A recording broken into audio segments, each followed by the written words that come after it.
Good morning, everyone. Happy Friday. Andrew Douglas in the Action News 5 digital desk. It is a Friday. Thank God it's February 3rd. It has been a long week. Gosh, it's been maybe a long couple of weeks or even more than that. Anyway, it's a good deal that it's Friday and it's going to be warmer outside. We got sun shining, bright conditions, and we have a forecast where temperatures are in the 60s starting next week. In fact, upper 50s on Sunday. Meteorologist Aaron Thomas has details on your forecast. Finally going to say goodbye to these bitterly cold temperatures and say hello to these above average temperatures as we are heading into this weekend and also much into next week. Our average high this time of year is 53 degrees. Now, as we're heading into this upcoming weekend, admittedly, it still will be a little cool for your Saturday with a high of 47 degrees. But notice that nice big warm up by Sunday, 58 degrees. And we'll see a sun cloud mix throughout the weekend. Also looking at dry weather as we're heading into this weekend, too. The warming trend will continue as we're heading into the new work week next week. Notice the 60s return by Monday back into the mid 60s. So well above average here for the Mid-South. But with those increasing temperatures, we've also got some chances for rain too. Notice dry on Sunday and Monday with rain chances returning by Tuesday with a better chance by Wednesday and Thursday. Taking a look at our first alert futurecast on Tuesday morning at 9 o'clock. We'll start off the day with some clouds, maybe some isolated showers. Really, I think most of the day Tuesday will be dry, but I can't rule out those spotty hit or miss showers, especially as we're heading into the evening. Notice by 10 o'clock or so on Tuesday night, not much happening in the way of rain, but these will fill in as we head through the overnight hours, becoming more scattered by Wednesday morning. So your Wednesday morning commute, you may have to pass through a couple of raindrops there.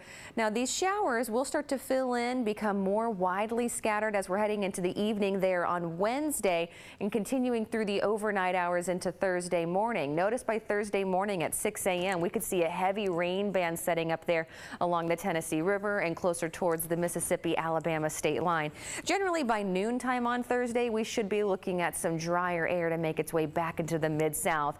Now, as far as potential rainfall amounts go throughout this week, we're going to see those vary depending on your location. Generally about 3/4 to an inch or so for those areas right along the Mississippi River, but then where we could see some of those heavier rain bands setting up for areas east, would not be surprised to see about 2 to 3 inches of rain, and that's going to be over the course of those 3 days. So I'm not expecting any major flooding concerns there. And as far as rainfall goes for today, we are not going to see any of that as we are finishing off this work week. We've got that cold front that has moved well to the south and to the east, and we've got some drier air that has moved in as a result of it. So clouds and the radar, nothing to speak of in that front this morning. Now it is chilly out there. We've got winds coming out of the north around 15 to 20 miles per hour generally.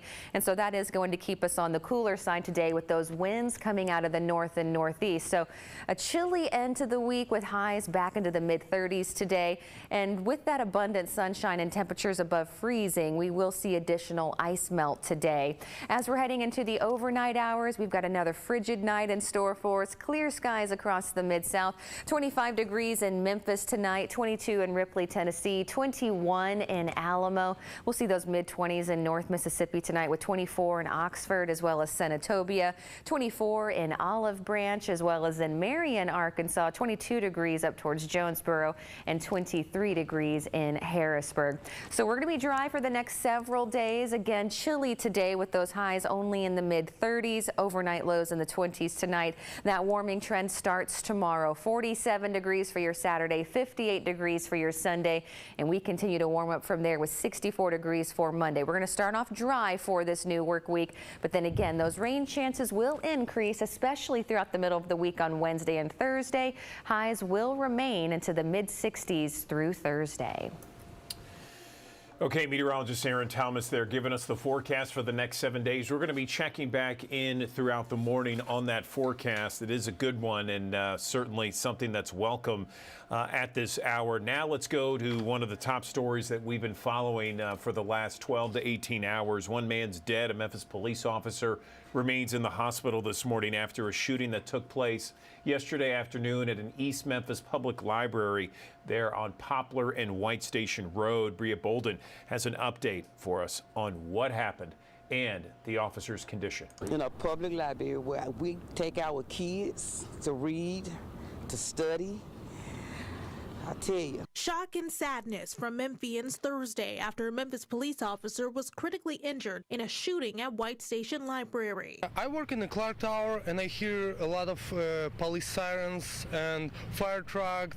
They come to this place and I get scared and like, oh, what's going on? This is the second time in 2023 that TBI has been called in to investigate. TBI says officers responded to a trespassing call at a business near the library. Minutes later, the TBI says the suspect got into a confrontation with another person inside the White Station Library. The TBI says 2 officers tried to speak with the suspect. They say that encounter ended with the man pulling out a gun and shooting one of the officers. The second officer fired back, killing the suspect.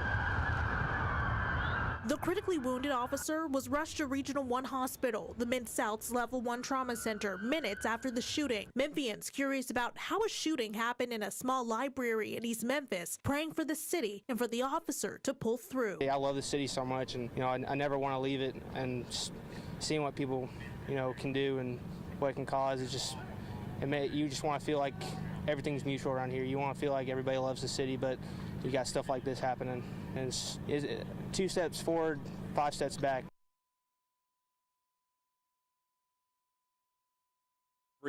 That was Bria Bolding reporting the circumstances of how this shooting happened remain under investigation. We did some digging after the TBI released the name of the man killed. That's Torrance Jackson.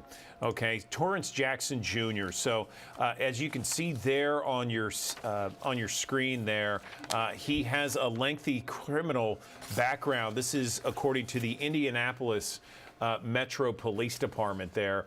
History of run-ins with law enforcement, including arrests on charges of theft, battery, robbery, criminal trespassing, and intimidation. Certainly something that is on the minds of many is the officer's condition, and what we understand, the officer is in extremely critical condition at Regional 1. Now, the White Station Library, where the shooting happened, sits in District 5 in the city of Memphis. That is represented by Memphis City Councilman Worth Morgan. He told us, we've seen some difficult days recently, but he also said there's hope for the future. Listen. There will be a time where we will, seek to understand and seek justice for what happens. And then as a community, and I think as a society, we ask ourselves, how can we build a better future than the reality we're experiencing today and the pain we're experiencing today? And that's where the work comes in, from not only from the politics, the arena that I sit in. Okay, that was Worth Morgan there talking about the shooting that took place in this East Memphis library, the public library on Poplar and White Station Road. Certainly something that we're going to be following throughout the day. More on this investigation, the officer's condition. Again, that suspect is dead, but we're going to be following all of it here on the Action News 5 digital desk. You can stay tuned for Action News 5 on air and online at actionnews5.com for the latest information with regards to that police officer's condition and the investigation.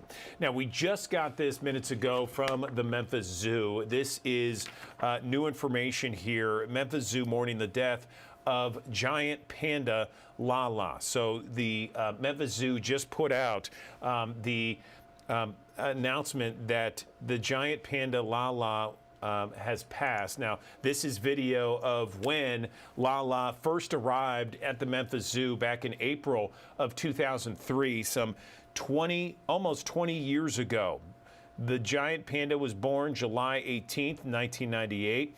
And what we are hearing is that the panda was 25 years old at the time passing. As you can see, this was a huge deal to get a giant panda at the Memphis Zoo when it happened 20 years ago. Everything, according to the Memphis Zoo, Lala was described as a very happy bear, enjoyed apples, engaging with the enrichment and relaxing while recovering, or rather covering himself with all kinds of bamboo. He's very easygoing personality, certainly a favorite among all who met and worked with him over the years. We we'll have much more on the passing and our coverage back. What you're watching is our coverage from some 20 years ago, back when Lala first came to Memphis. We have extensive coverage of that announcement and when the giant panda came here. It was such an extraordinary time in Memphis, and certainly we had extensive coverage on Action News 5 with regards to it coming here from China over to the Memphis Zoo. FedEx, of course, Memphis-based shipping giant, brought it here to the zoo, and it was such a glorious and fun time to see the giant panda here. But again, breaking news just happened a few minutes ago that the giant panda Lala has died, and certainly the zoo is mourning that, but was delighting millions of people, of guests, and over the last 20 years, certainly an ambassador for Memphis and the Mid-South and the People's Republic of China, because China was the bear was on loan from China. It was actually set to head back to China later this year, but again, that is not going to happen. Right now, there is no cause of death yet to be determined. An investigation is pending, but again, Lala, the male giant panda at the Memphis Zoo, dead this morning at the age of 25. And again, you can go to our YouTube channel, watch more of our coverage from when that happened. All right, the issue of Medicaid expansion in full force. House and Senate minority leaders in the state of Mississippi, joined by fellow Democrats, say they won't back down on the issue. Courtney Ann Jackson has details. She is from our sister station, WLDT. As part of Governor Tate Reeves' State of the State address. Don't simply cave under the pressure of Democrats and their allies in the media who are pushing for the expansion of Obamacare. I think, like most Mississippians, I'm highly frustrated with our governor now. That frustration compounded for former Ole Miss Chancellor and UMMC head Dr. Dan Jones, based on a conversation he says he had while Chancellor with then Lieutenant Governor Reeves, where he was discussing the benefits of Medicaid expansion. After a few moments of the conversation, he put his hands up and said, "Chancellor, I recognize that it would be good for Mississippians, that it would be good for our economy, good for health care if we expanded Medicaid." I had a big smile on my face and I said, "Governor, I'm so glad to hear that. I'm glad to hear you're going to support Medicaid expansion." His response, "Oh no, I'm not going to support it because it's not in my personal political interest." Governor Reeves fired back on Twitter less than 2 hours later, saying it's obviously a lie and he would have never said that. Jones, though, says the conversation happened. It's real. And the primary reason that I share it today is because of the crisis that we're in now. In the same Twitter thread, Reeves says it would be easier for him politically to roll over and let the liberals have this one, adding it's not the right thing to do. But the House and Senate minority leaders are hoping it's an issue that outside pressure will move the needle on in a similar way as the state flag. We know that if we continue to press, if the issue is made clear enough and critical enough, we know our colleagues will start to respond. But that pressure didn't come just from inside, as Derek said. It came from the people outside, our voters. And so we would urge people to continue to call and tell them you need a hospital. That was Courtney Ann Jackson from our sister station in Jackson, Mississippi, reporting there. Arkansas Governor Sarah Huckabee Sanders is expected to deliver the GOP response to the State of the Union address. That's next Tuesday, February 7th. House Speaker Kevin McCarthy announced the selection yesterday. Sanders says she's thankful for the opportunity to, quote, contrast the GOP's optimistic vision for the future against the failures of President Biden and the Democrats. 2022 is a wrap. That means tax time's right around the corner. April 18th is the deadline this year. Consumer investigator Carice Jackson has more on how to protect yourself during tax season. Check it out. Tax season is fast approaching, and experts warn scammers are gearing up to steal your critical personal information. There are millions of dollars every year that fall victim to these scams, and so it's a really huge problem. Kimberly Palmer from NerdWallet says oftentimes victims are tricked into giving out their tax information. And they reach out to taxpayers claiming that they urgently need their personal information, their financial information, because you owe taxes, fees, penalties. But of course, none of that is true. The IRS says scammers trick people in many ways. Sometimes it comes in the form of a text with bogus links claiming to be from the IRS or other tax services. Another common phishing technique, a fraudulent email that appears to be from the IRS or a program closely linked to it. Remember, the IRS will never contact you through social media, via text, or initiate contact with you via email. The IRS says if you receive an unsolicited text, take a screenshot of it and include the screenshot in an email to phishing@irs.gov. Make sure you tell the IRS the date, time, and time zone you received the message and the phone number that received the text message. Remember, never click on links or open attachments from unsolicited, suspicious, or unexpected text messages. Anytime anyone reaches out to you saying that they're from the government or from some official organization, just to verify. Jacob Channel from Lending Tree says if you think you've been conned by scammers, reach out to your bank and the IRS as quickly as possible. The longer you wait, the harder it'll be to get your money back. With this Watching Your Wallet, I'm Carice Jackman.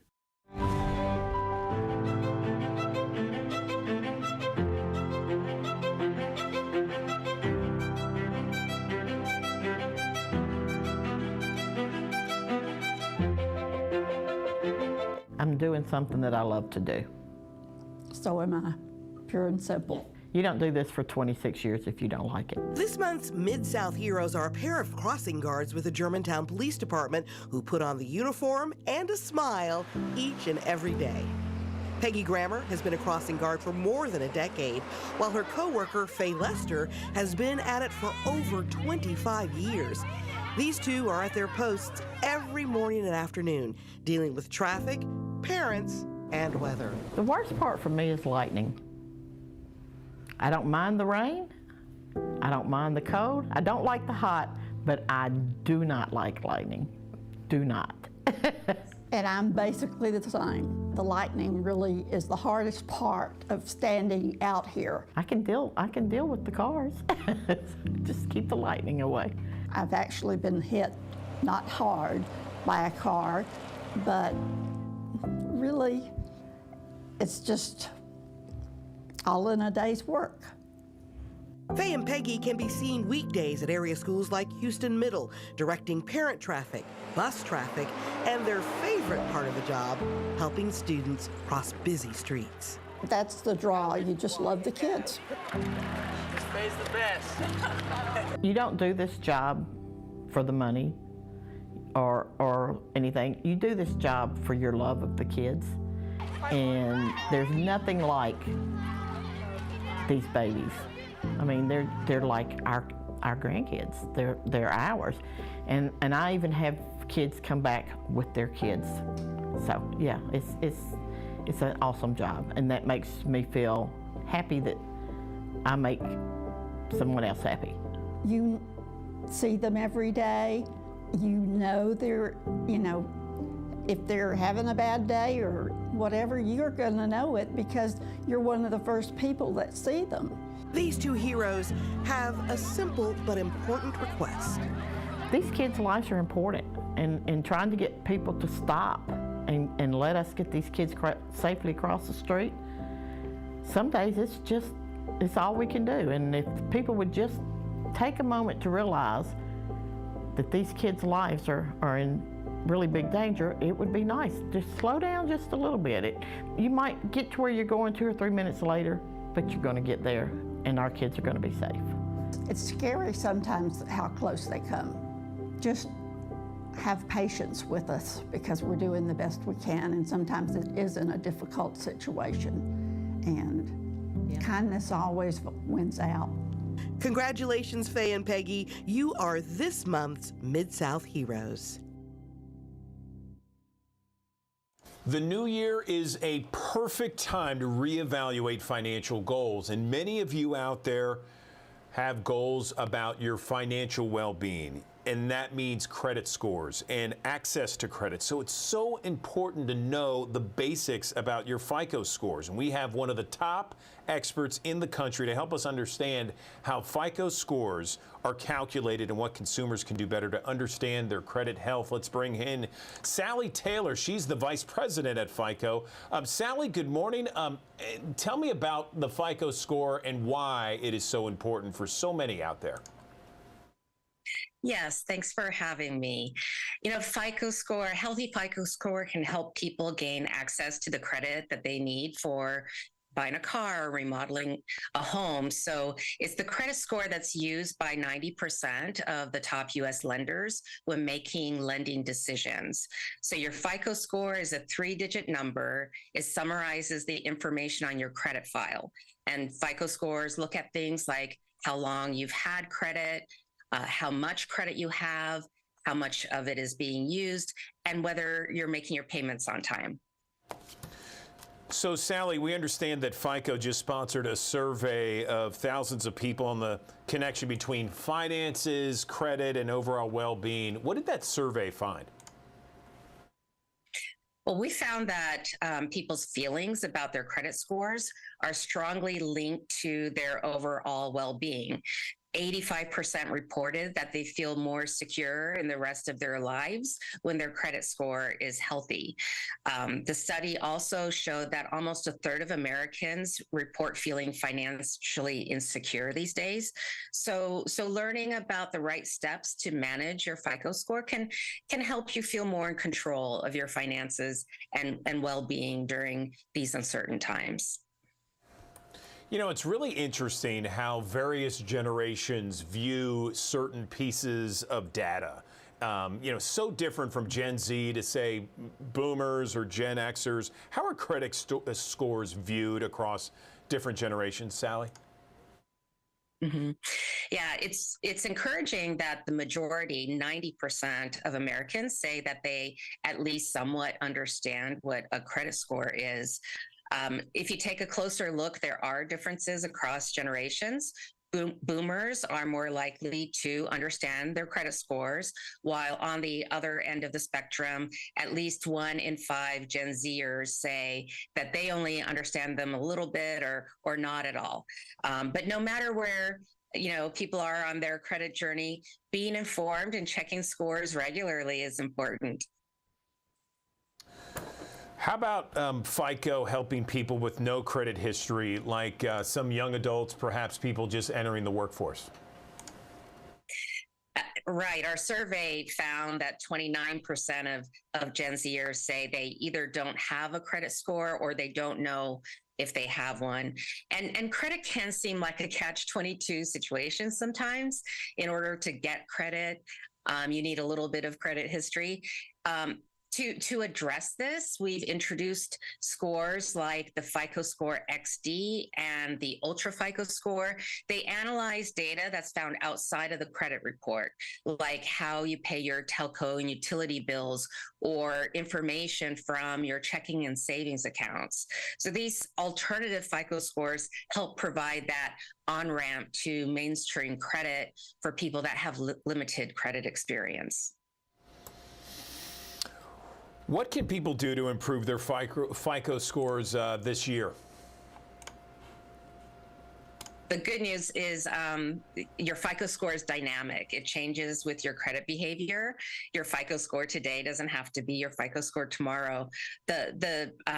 Our top 3 tips for how people can improve their FICO score. Number 1, pay your bills on time. That's the most impactful thing that you can do. Number 2 is to be careful not to take on debt that you don't need or can't afford. And then the 3rd is check your score regularly. Okay, speaking of checking your scores, how can people go and check their FICO score? And where can we get all this information? You've said a lot in just a short period of time. Where can people get this information? Yes. Well, there are several ways that you can monitor your score.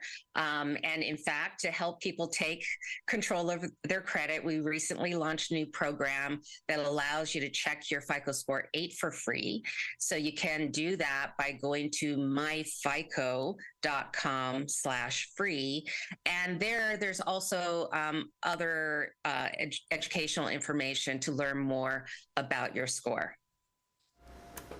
Okay, Sally Taylor, Vice President at FICO, we really appreciate your time this morning. I know it was a benefit certainly to our viewers out there. Thanks very much and all the best in 2023. Thank you.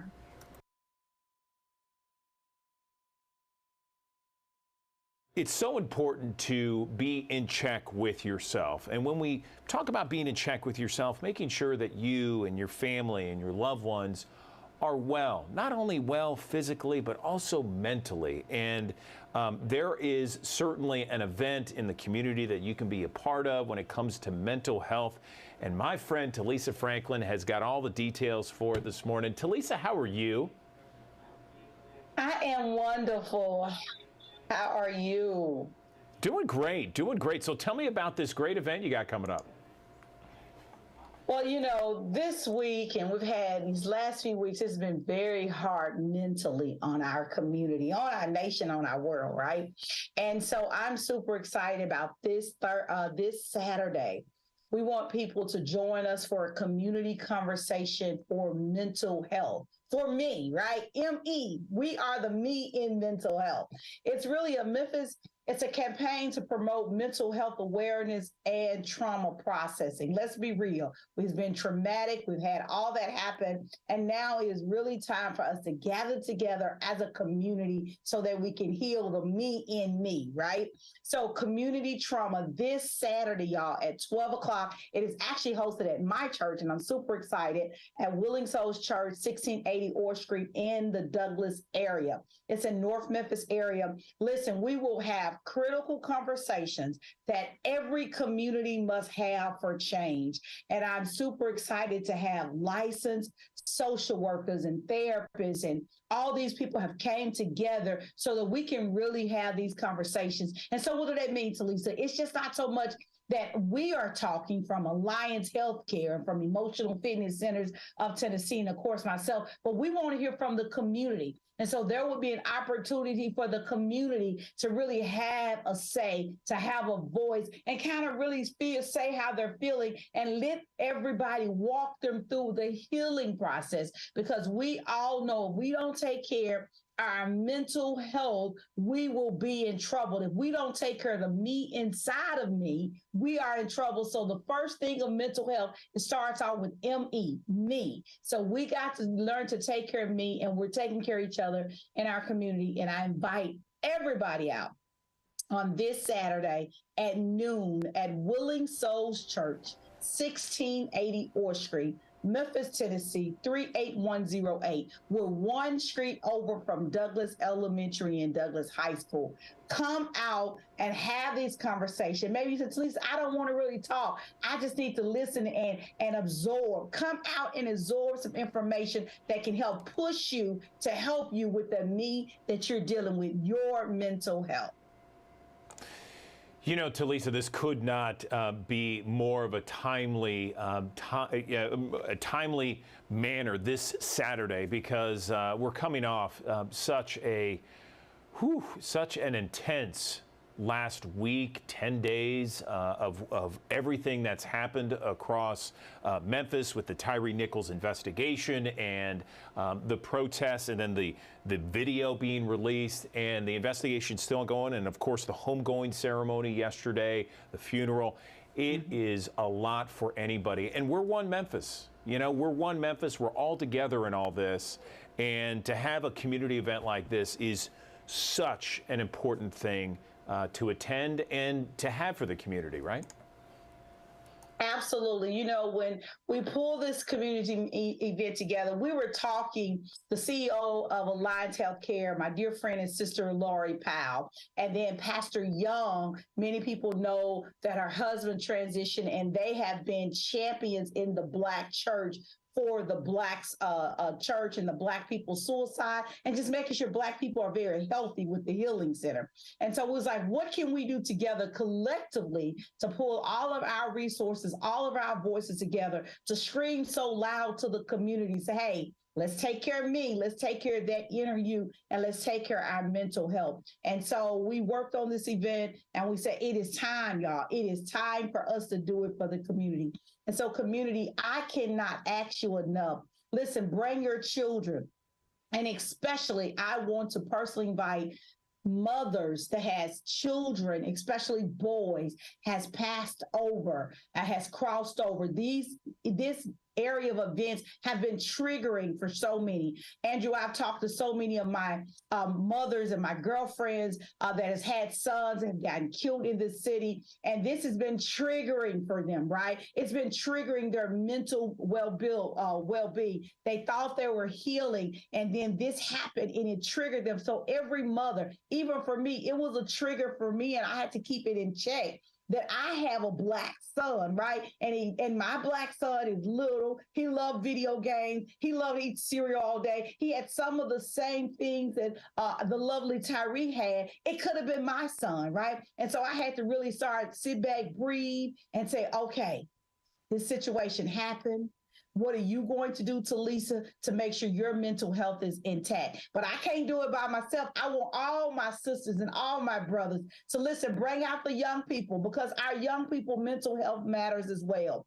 Bring out everybody you know that has been seeing this and maybe saw the tape one time too many, and they're having a hard time to process this trauma. We want to help them on this Saturday at 12 noon at Willing Souls Church, 1680 Orr Street, Memphis, Tennessee. Senior pastor, my uncle daddy, Pastor Forrest Franklin. I'm excited to make sure that we host this event at our church. There it is, and for anyone who needs it, and certainly for anyone, a critical conversation, as it says, critical conversations that every community must have for change. Talisa Franklin, you always bring it each and every time we talk about issues with the community, the culture, and the conversation. Of course, WABN, The Trend is where you are. Anything else before we let you go, Talisa? Hey, just make sure you keep your dials locked on FM 104 AM 1240 WABN The Trend, where we're definitely trending the music, the culture, and the conversations. And y'all know the conversations, even on my show these last few days, is all about mental health. I want us in Memphis to be healthy Memphis in our mental health. Amen, sister. I can't agree with you more, and I appreciate all that you do to really uplift and help our community. Thanks so much. Thank you so much.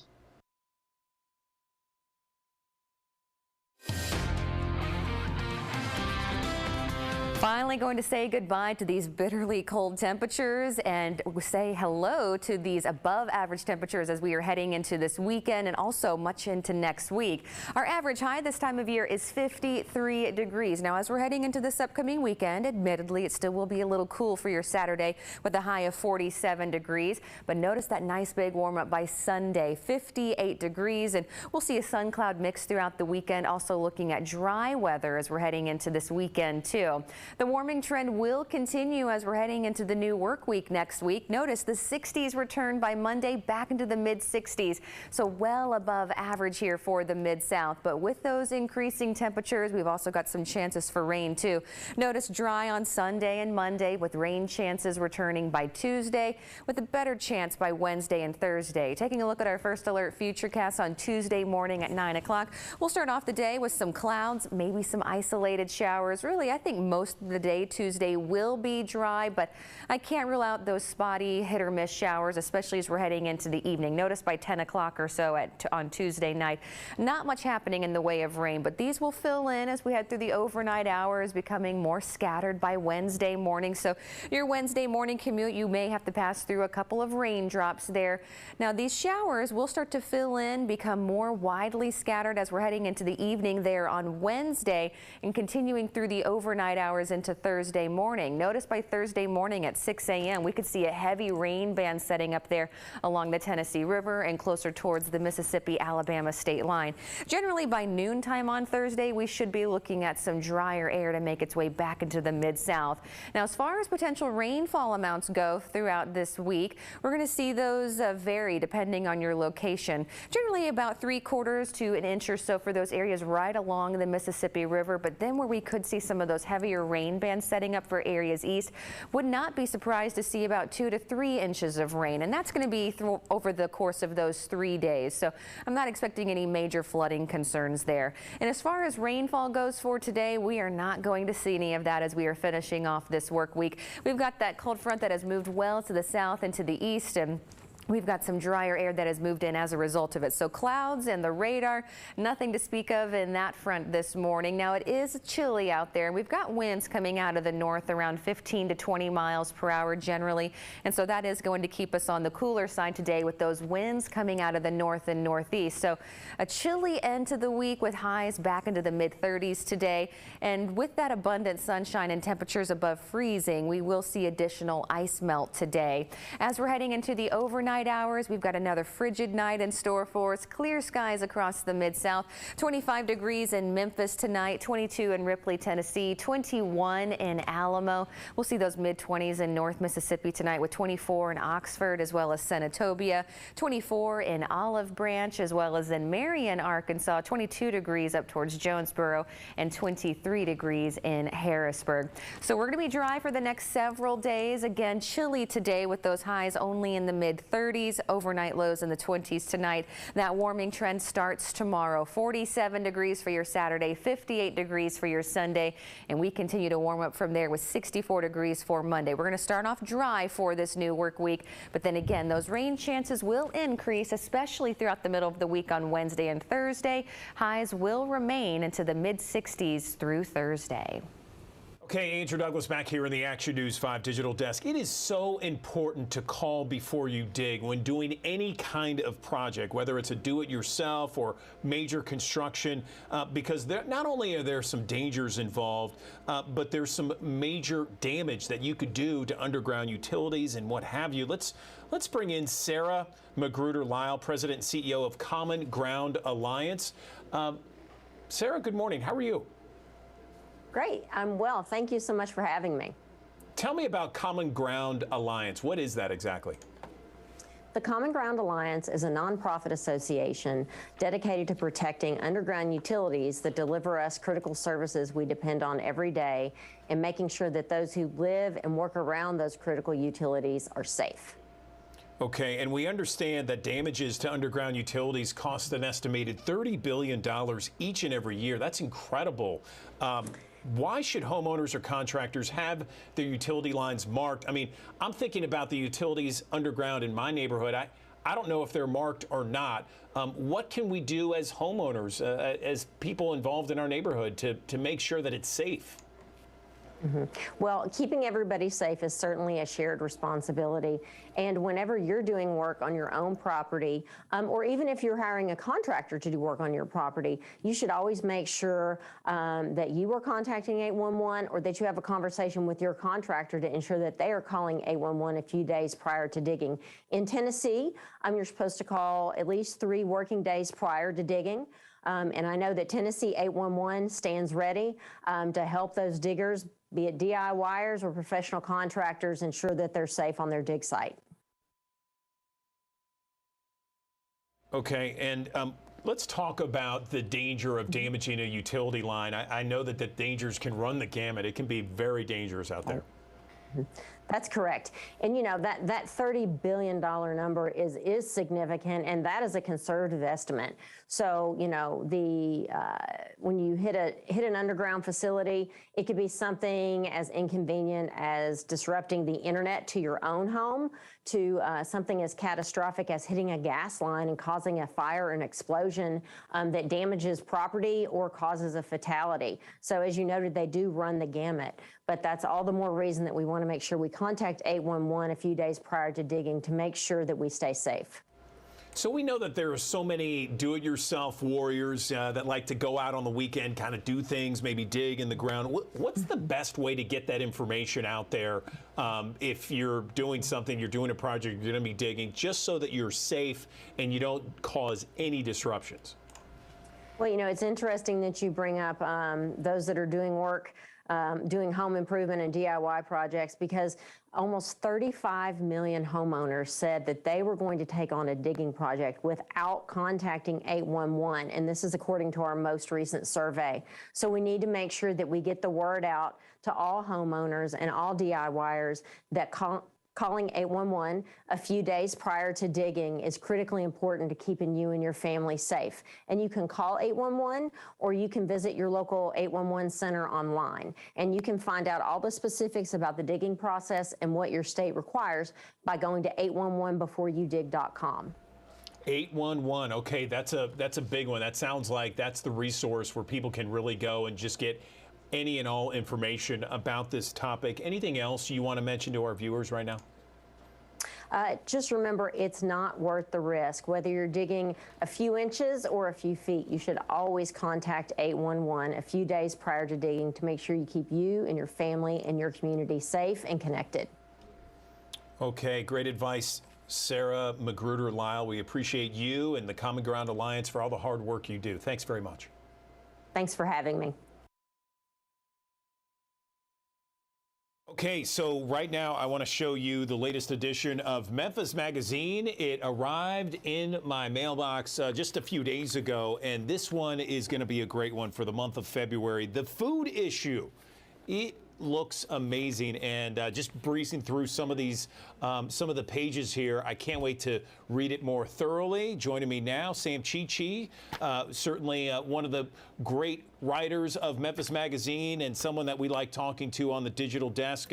Sam, I understand you wrote a couple of these articles here. One of the articles, was it the one that talked about the 9 favorite dishes? Yes, that's right. February is always our food issue, so we've been playing with the format the past couple of years. So I got together with my colleague Michael Donahue, who's also a big local food writer, and we kind of just mulled over the best dishes we'd had over the past year. There was a cool mix of old and new, and it gave us the opportunity to get some stellar photography, as you saw on the cover. Shout out to Justin Foxbergs, who took that phenomenal shot of Sarah over at Good Fortune Co. But yeah, we had a healthy mix of, new restaurants and old established favorites. So I think, like I say a lot, there really is something for everybody. And as you can see in the spread, we've got plenty of variety for people who are, looking to go out and eat something. Yeah, we got the cover up there. Again, your artistry and photography at Memphis Magazine is exquisite. It's wonderful. I love it. There's so many different colors here, and it really kind of speaks to the food issue that you have each and every February. And then looking inside, this is what really caught my mind, the 9 top dishes for 2023. Let's talk about it. Sure. Well, I tried a couple of these. Yeah, we were open to the Seafood Tower. I wrote about Fancy's Fish House a couple months ago, and that is just a heaping pile of all the raw bar type seafood that you could ever want. It's got crab legs, lobster, ahi tuna, shrimp. That thing is gargantuan. And if you're into seafood, I would recommend hitting that up downtown at the One Beal Project, and I guess just going to town. There's so much packed in there, and I couldn't finish it by myself, and I just love eating seafood, so that was an impressive thing to find. And then you had the coconut curry at Good Fortune Co. That's one of my personal favorites, and I think they've done a really good job of ingraining themselves in the downtown and South Main food scene in particular. And that one right there, it's got a blend of, I think, over 20 ingredients in it. They have to source some of them from out of the country. It's a labor of love, they said, and it's got this this great umami, and it's got this kind of crispy and soft tofu as the protein, and their noodles are exceptional. They make them all by hand.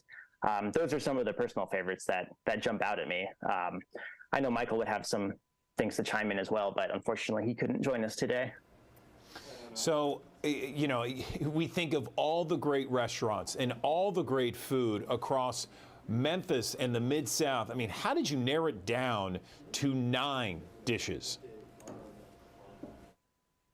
Well, it's a really tough process because, you know, we do have more than 9 favorite dishes, but we thought the best way to go about this was to have a variety of styles, first of all, and then a variety of locations around town. So we've got a little bit of downtown, a little bit of midtown, a little bit East Memphis. And yeah, we kind of drew up a big list of places and we kind of went over it. We talked about what we'd tried recently, kind of some things that had come on the scene in the past couple of months that readers might want to know about, and then just focus on some other staples. And we just put our heads together and, you know, whittled that list down until we had just 9 dishes that we really wanted to focus on that we thought really captured the Memphis dining scene for 2022. I love it. I love it. And if people are getting ready for lunch, they got some options now and might be getting hungry. I'm also a big seafood guy, so seeing that seafood tower there really is something that's attractive to me. And I haven't checked out Fancy's house. Can you tell me more about it?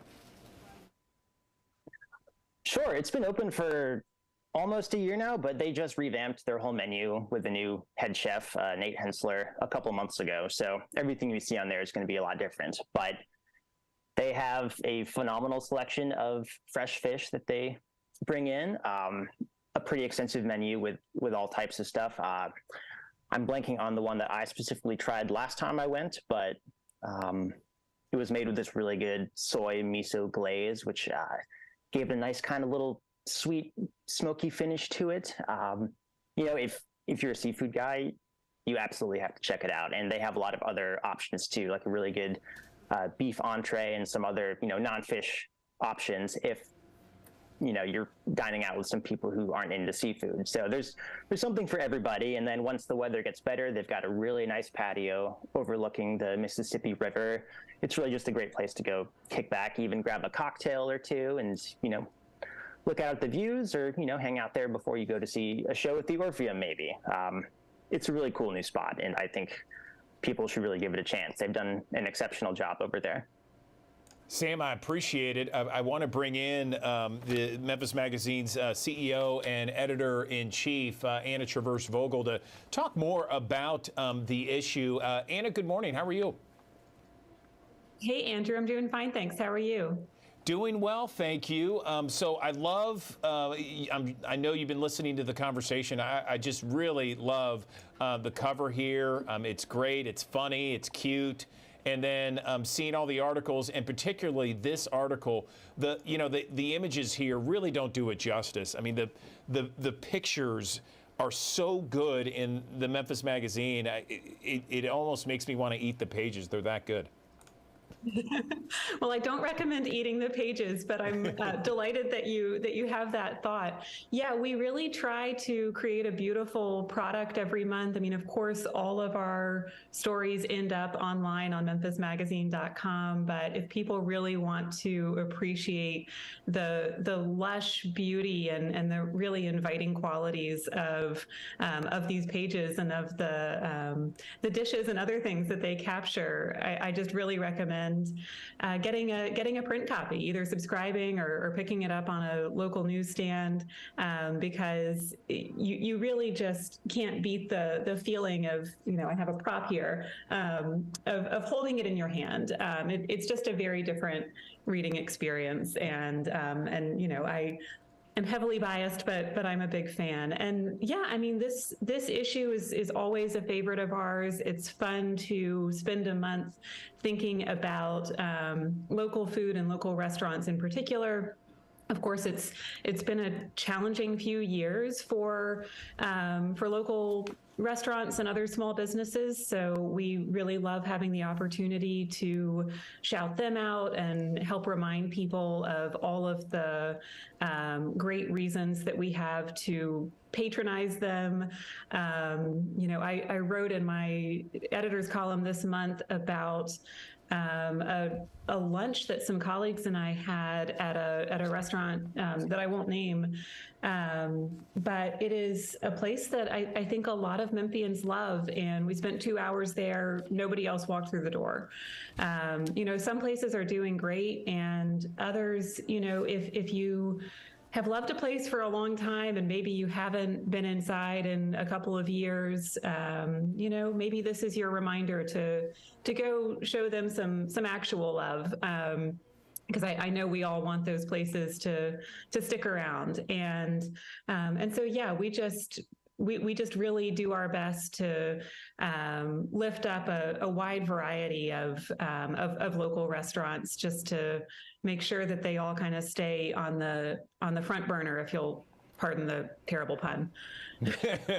Well, one of the things that comes to mind, Anna, is because you live here. I mean, there's so many good restaurants, and you heard me ask Sam. I mean, how do you narrow it down when there's so many good restaurants? And then the other side of the coin is, wouldn't some of those restaurants out there that maybe didn't get mentioned, wouldn't they be upset with you guys that, hey, you didn't mention us? Because there's so many good ones.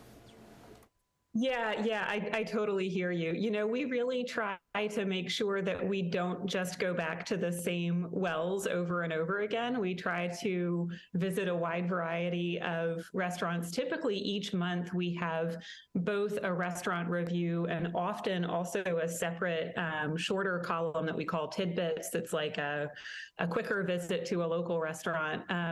We also, if people haven't picked up the print issue in a while, the print issue actually has a long and expansive listing every month that we call our city dining listings, that includes hundreds of local restaurants, and we don't charge them to be in there. It's just a service that we provide to our readers. Of course, there's just simply not space in a print magazine to shout out every restaurant that we love. There are quite a few of my favorites that aren't in there, because it's a snapshot.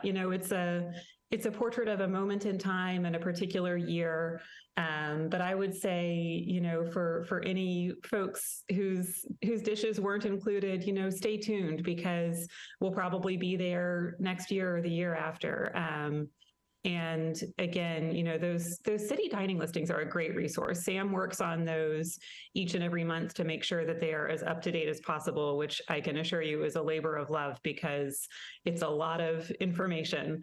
And, if people are trying to figure out, maybe where to go on a Saturday night, especially once we escape from all this ice, I would really recommend opening up those listings in Memphis Magazine and just think about, maybe where you haven't been in a while and you love their food, but for whatever reason, they've just fallen out of your rotation, which I totally get it. I'm a creature of habit too. We all get into those patterns where we're going to the same three places every time. But maybe this is your reminder to look at those listings of hundreds of restaurants and think about where maybe you want to spend a few hours and a few dollars. Before we let you go, Anna, I wanted to take a look, or I did take a look, and I saw at the end CEOs of the Year 2023. Did you want to say anything about that column? Because it was nice to kind of see that too. Yeah. So, I have to say, I might need to turn the mic back over to Sam. He's our Inside Memphis Business editor, as well as our food guy for the magazine. But yeah, so that's an annual feature that we do. And, maybe if there's an opportunity later in the month for y'all to dive into those in more depth, that would be great, because there are some really wonderful profiles and some very, very effective local leaders who are highlighted there.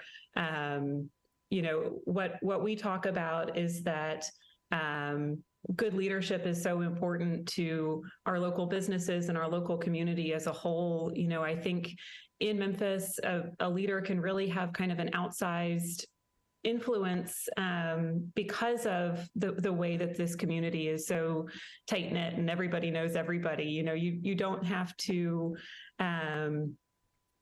You don't have to sort of wait to be able to make an impact. And I think we're seeing the positive effects of some of those local leaders. So, you know, I would say, you know, maybe y'all make time on your calendar in a week or two to dive into all of those profiles, because you know, it's really worth spending some time with. And again, you know, not to compare CEOs to dishes at restaurants, but we really do our best to make sure that we're highlighting a wide range of leaders when it comes to size of business, type of business, and so on. So, you know, you might be introduced to some folks who maybe you aren't aware of yet, and will be inspired by. So yeah. Sam, do you want to add anything? We appreciate you. I just wanted to say, Anna, that you being the CEO and editor-in-chief of Contemporary Media and Memphis Magazine. So thank you. Your leadership is fantastic, because we got a great product as a result. Let's ask Sam if he has any closing comments, but because I think that CEO article deserves its own interview. But Sam, anything else you want to mention before we wrap this up? Maybe he's gone. Well, I think. Oh, there he is. Here I am. Yeah, I think Anna summed it up pretty well, and you know, she took a line that I was going to say about comparing CEOs to dishes. But again, it was very hard to pick. We had another large pool of candidates to select from this year, and everyone on the list was doing amazing things for the city. And every time we do this, you know, like she said, this is a way to either recognize an established leader who's been doing great things for a long time, or, you know, maybe introduce Memphis to someone who's been doing great work under the radar. Every time we do this, we do take nominations for the award. So, you know, you can find my contact information on the Memphis Magazine website. And even if you want to get someone in early for next year, please just drop me a line and put someone on my radar. We always are looking to expand our candidate pool for the CEO of the Year awards. Okay, Sam Chichi, thank you. Anna Traverse-Vogel, thank you. We appreciate it. As always, have yourself a great rest of the day and a great weekend. Thank you so much, Andrew.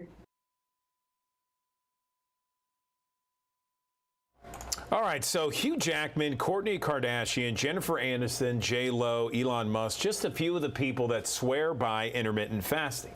Is it really safe? How do you actually know you're doing intermittent fasting? What will it do for you? Would it help you reach your health goals in 2023? Let's bring in Dr. Amy Duffy here. She is the international best-selling author of Normal Doesn't Have Side Effects, and she has been a part of the Action News 5 digital desk in the past. We appreciate you coming on once again, Amy. Happy New Year.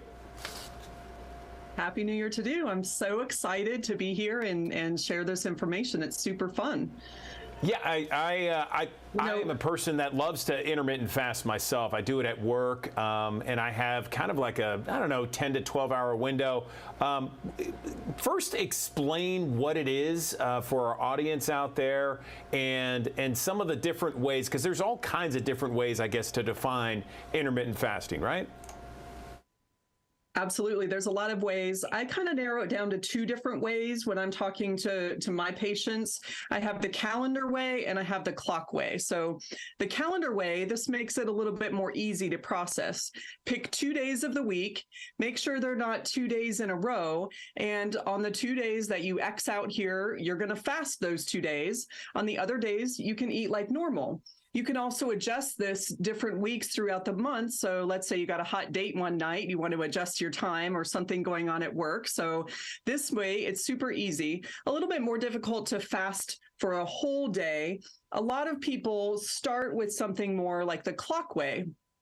So you're going to pick a time frame, a window, just like you described, where you're eating, and then a window where you're fasting or not eating. So let's imagine that you're going to start eating at noon and you're going to stop eating at 6 p.m. and then you don't resume eating until noon the next day. This makes it super easy because you're focused more on when you're eating and not just what you're eating. So you don't have to count carbs. You don't have to count calories. You want to have a glass of wine? Let's have a glass of wine. How about a beer? Sure, have a beer. Or you can even eat your favorite chocolate. Now, you're going to get better results for weight loss and overall health, cardiovascular, reducing the risk of diabetes, et cetera, if you're going to choose healthier foods, right? So eat your apple, have a salad for that meal. But it really is super simple and easy to follow. I get a lot of questions, Dr. Duffy, is this safe for us to do? And intermittent fasting can be really safe. In fact, we're seeing a lot of data. That's why doctors are loving it, that it really works, not just for weight loss, for actually reducing our risk of disease. So it's very safe, and we're really recommending it to a lot of people. The few people who need to pay attention, if you're diabetic and you're monitoring your blood sugar with either a blood sugar monitor, like when you're checking your blood on your finger, or you have one of those continuous glucose monitors, you want to make sure you talk to your doctor about that. This may be something you need to adjust. Or perhaps you're on medication and that medication needs to be taken with food, then you need to pay attention to the timing there or chat with your doctor about that. Outside of that, intermittent fasting, super safe, really easy to follow, and it works. That's why it's the #1 fad diet in America.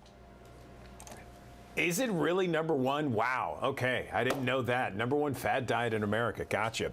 Let's get into specifics about the best candidates for intermittent fasting. Is there a certain body type? What about age groups?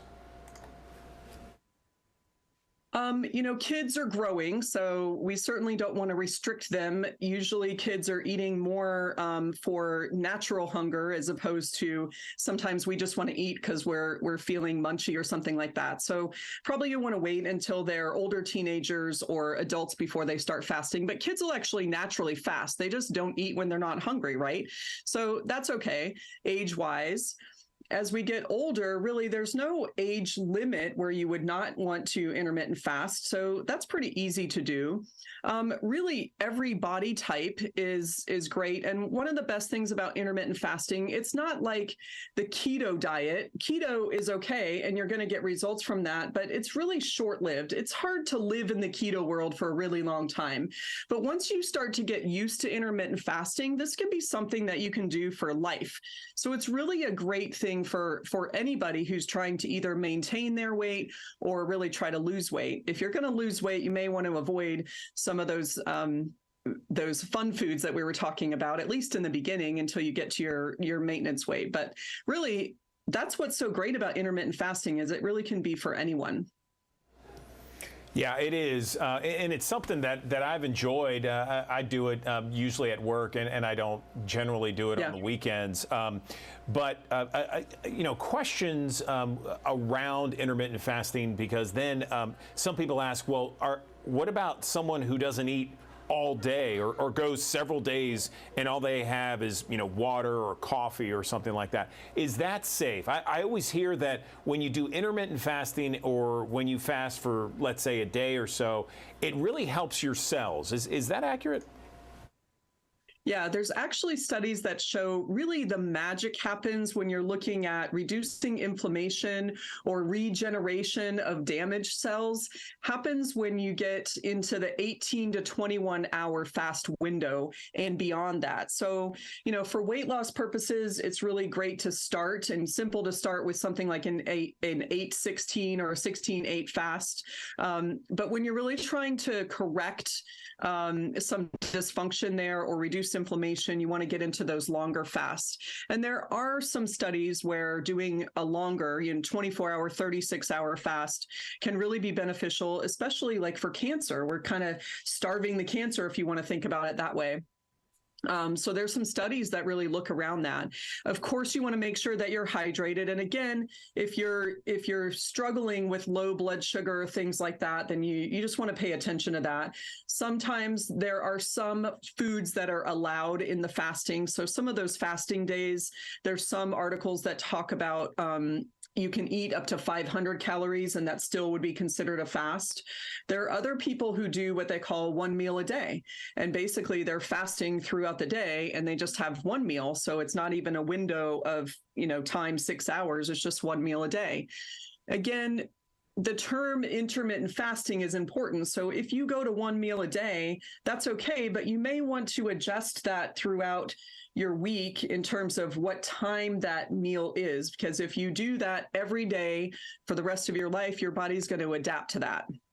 And then it's not really intermittent anymore. So, once you get into it, you may want to start adjusting that time frame a little bit. What does it do for your metabolism? Does it speed it up? Does it slow it down? Do we know? There's kind of this idea that people who are gaining weight or can't lose weight have a slow metabolism. And then people who can, it seems like they just have an unlimited amount of food that they can eat, but they're still skinny, have a fast metabolism.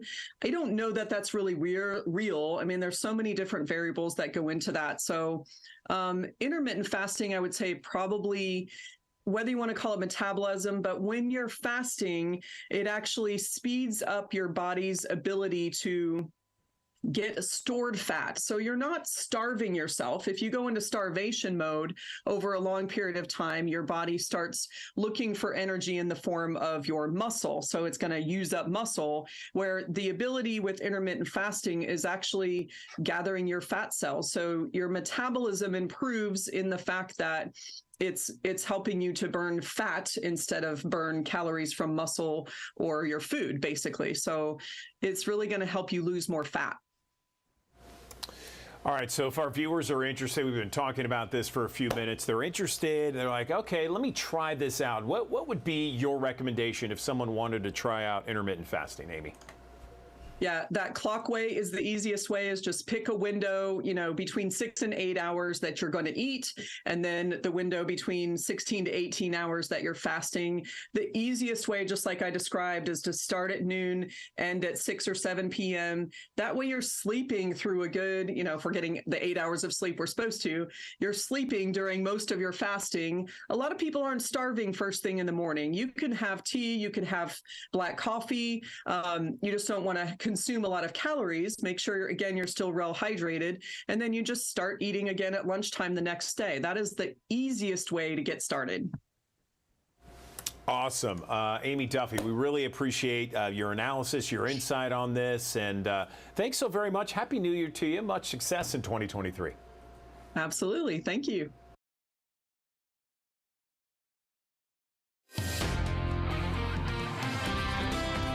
Finally going to say goodbye to these bitterly cold temperatures and say hello to these above average temperatures as we are heading into this weekend and also much into next week. Our average high this time of year is 53 degrees. Now, as we're heading into this upcoming weekend, admittedly, it still will be a little cool for your Saturday with a high of 47 degrees. But notice that nice big warm up by Sunday, 58 degrees. And we'll see a sun cloud mix throughout the weekend. Also looking at dry weather as we're heading into this weekend, too.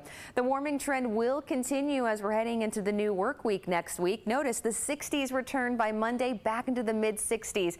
So well above average here for the Mid-South. But with those increasing temperatures, we've also got some chances for rain too.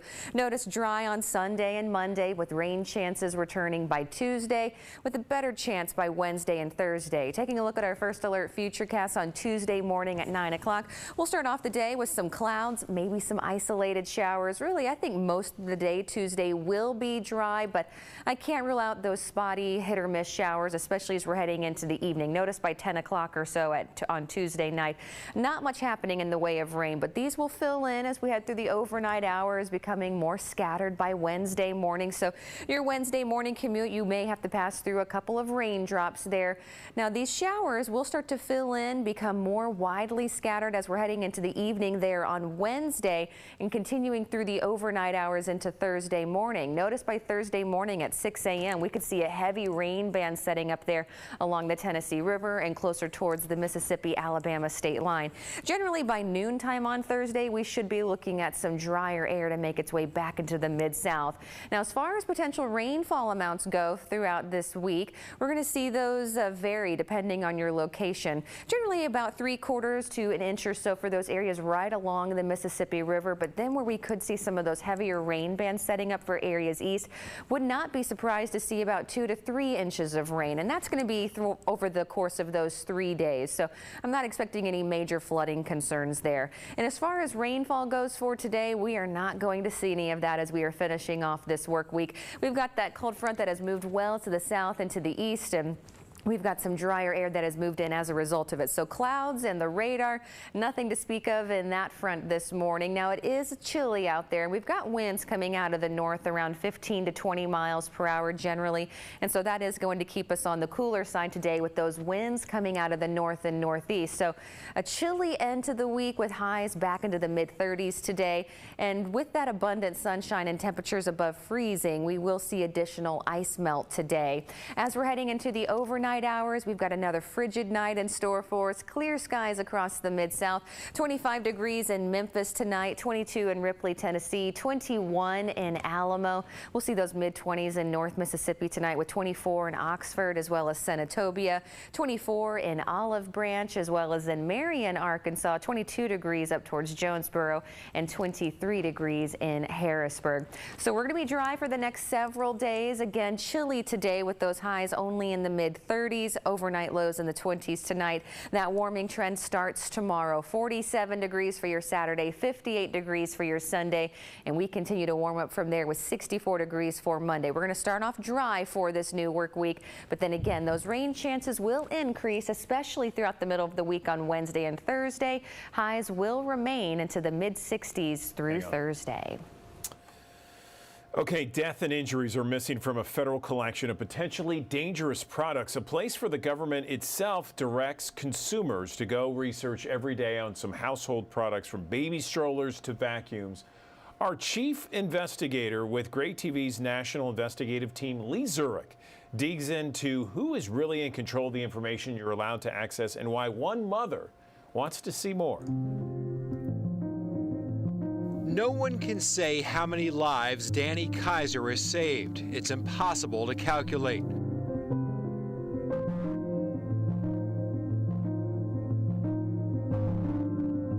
You think you've saved some lives? Well, I hope so. I mean, if we haven't saved lives, then transparency and information doesn't matter at all. Danny was just 17 months old when his mother, Linda Ginzel, dropped him off at a state-licensed daycare. That day, Danny woke up from his nap in a portable crib. He grabbed the sides and began rocking it, causing those sides to collapse, trapping him. He went to the hospital but couldn't be saved. Danny's family and the daycare had no idea the federal government recalled that crib years earlier.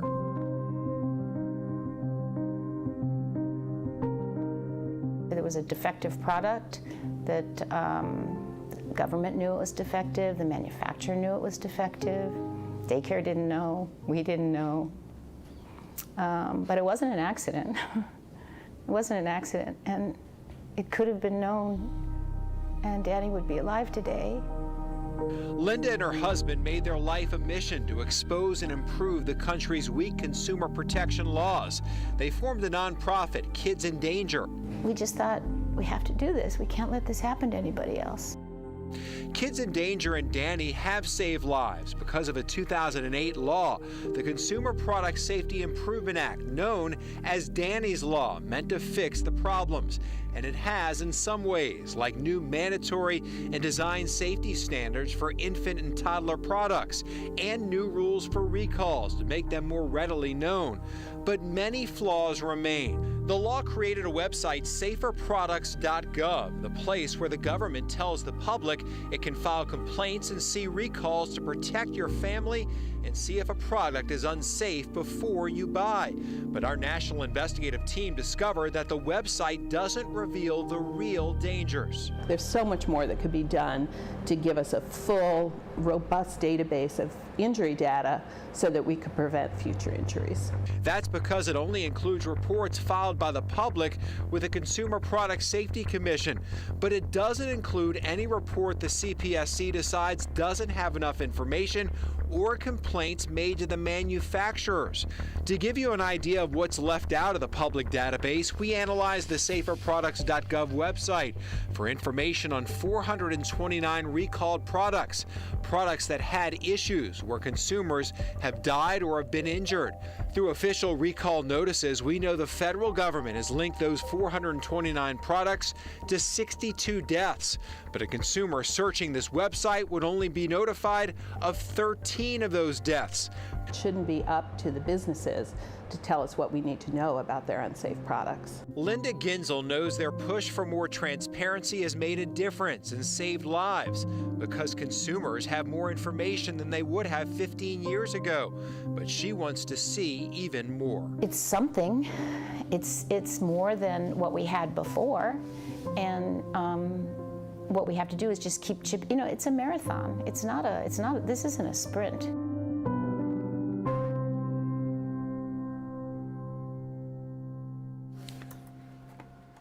There have been recent attempts to update the Consumer Product Safety Act. Last year, a bill to overhaul the authority of the Consumer Product Safety Commission stalled in committee. That proposed change would have allowed the government to reveal specific manufacturers in those product warnings.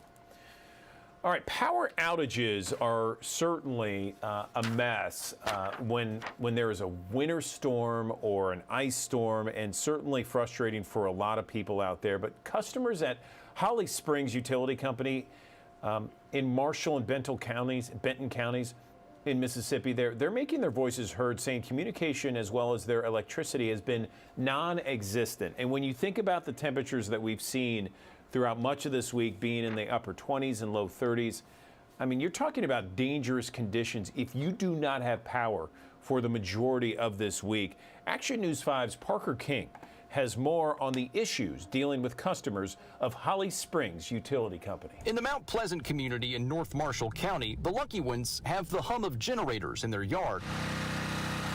Others, not so much. Regardless, these people, customers of Holly Springs Utility Department, have no power. Tuesday morning, about 5 minutes till 6, and it has not come back on yet. Some of the neighbors we've been speaking to out here, because of this ice storm, have been without power for 48, going on 72 hours, and are frustrated with the utility department because they say the communication as well as the electricity is non-existent. When you call, you get a recording, and then they pull up your information, and then they notate that you're in an outage. But I've never spoken to a human there, ever. We tried reaching out ourselves, calls, emails, even calling Holly Springs Mayor Sharon Gibson's office to connect us with HSUD, but never got in touch with anyone. It was similar to Caroline Cruz and William Huddleston's situation, an automated voice that hung up on us, saying the call volume was too much for them. We have elderly people that live down here, and a lot of them don't have the money to come out and get a generator and get it running and get it up. And I mean, they're just in their homes. We have seen no light crews out here nowhere, going by, no nothing. If we pay our utility bills, they should provide our power.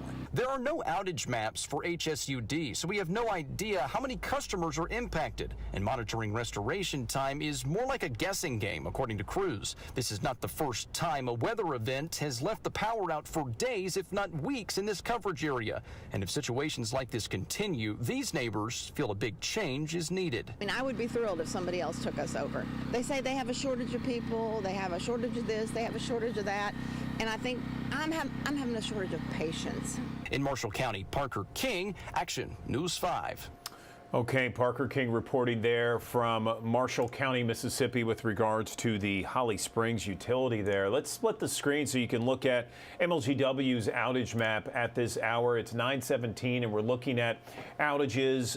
Roughly, you can see 4,037. So that's 4,037 homes and businesses currently without power in Memphis and Shelby County. The darker boxes mean more outages, and you can see that's pretty widespread here, all the way from Frazier to downtown, midtown, out in the county, Germantown area, a little bit of Collierville, southeast Shelby County over here, and parts of just some parts of North Memphis and North Shelby County. The good news in all this, 4,037, that means 99.4% of customers with MLGW do have power. So more than 99% of MLGW customers have power this morning, which is a great thing considering temperatures are right now in the 30s. Now, let's look at Entergy outages, if you will, here. Let me refresh and get an idea of what those outages look like in certain counties.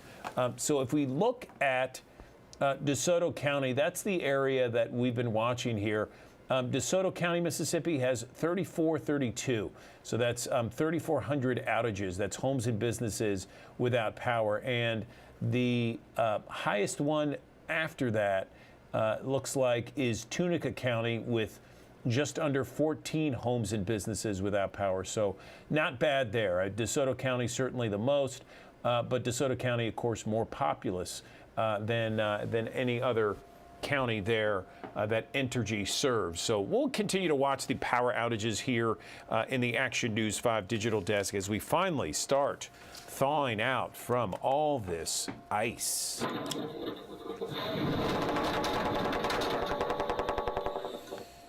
That is quite the boom there. Not good. Tree came crashing down, got caught on camera, happening at Tanglewood between Nelson and Oliver. This is in Midtown Memphis. And Tom Leitzel says that the tree hit the corner of his house where his son was sleeping. Thankfully, no one was hurt.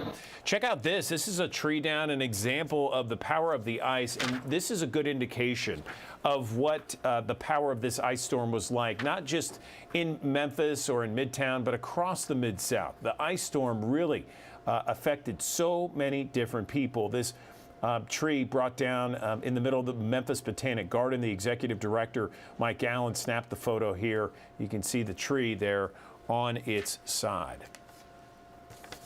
In other news this morning, a 5-year-old boy has been killed following a shooting in Parkway Village. This happened Wednesday night on Chancellor Drive. Investigators say the child was taken to Le Bonheur, didn't survive his injuries. Man and woman have been detained in this shooting. No charges have been officially filed at this time. It's unclear if the child was related to that man or woman. We have a new account of the civil rights movement of the 1960s. One man's role as a freedom rider, civil rights activist, freedom rider David J. Dennis Sr. spoke with Action News 5 about his new son's book documenting his life. The Movement Made Us. It tells the story of Dennis's experience on freedom rides from D.C. to New Orleans, his time in Parchman in prison. He's a prominent figure in the Civil Rights Museum, appearing in several galleries. He says he hopes his son's book will help carry on the memories of the activists who are no longer here. So as I move through this life and stuff like this, I hope that I provide the shade, that their memories are all part of. And what my shadow, whatever I can, is part of them also. The Movement Made Us is available for purchase right now at the National Civil Rights Museum. Because remember, Mitchell was in the West with Utah, so they've seen each other a lot. Mitchell threw the ball and then came up and shoved him and then threw him down. Look at this fight here. This is what happened during last night's Memphis-Cleveland game, and it's all that Grizz Nation is talking about this morning. This fight between Donovan Mitchell and Dylan Brooks. It happened on the court last night, late in the game, and you can see Brooks apparently hit Mitchell in a sensitive area there. Then Mitchell then threw the ball at Brooks, and by the time things settled, both were ejected from this game. Brooks, you can see, got in a tangle with one of his coaches there, one of the Grizzlies staff, after it happened. The Cavaliers would go on to win this game, the final 128-113. But a bit of good news from Memphis is that Grizzlies stars, both Ja Morant and Jaren Jackson Jr., both made this year's All-Star team. It was a bit of a surprise that Jaren Jackson Jr. made the team. In fact, the Grizzlies posted this video on Twitter when Jaren Jackson Jr. found out. No sound, but you can see how happy the team is for him. Taylor Jenkins there, right there in the middle of it all, as everyone's all excited, happy, and just giving him all kinds of accolades, because it was certainly a surprise for him and for the team. But they had fun right before the game began. It's your first time. You want to enjoy every moment of it. Just remembering what it means to the city, my teammates, everybody. You know, I'm bringing another all-star appearance to our team and the city. That's huge. So I'm just glad to bring it home. You know, just enjoy it with my teammates. The next game for the Grizzlies is at FedEx Forum. It'll be Sunday against the Toronto Raptors. Tip-off set for 5 o'clock. Also want to let you know about the 34th Annual Southern Heritage Classic. Tickets are going on sale today. University of Arkansas Pine Bluff will take on Tennessee State University at Simmons Bank Liberty Stadium. Saturday, September 9th, it'll be the first time the two teams will play each other. Okay, music and sports fans could see the cost of online ticket purchases go up under new legislation proposed, or rather the true cost of online ticket purchases under new legislation proposed by two Tennessee lawmakers. The legislation is needed to improve transparency and fairness for consumers who routinely see these ticket prices explode by the time they check out with all the fees. The bill, introduced in both the House and Senate, would require third-party ticket resellers to itemize the cost of the ticket in general to the general public. So interested to see how that goes. We'll just have to wait and see.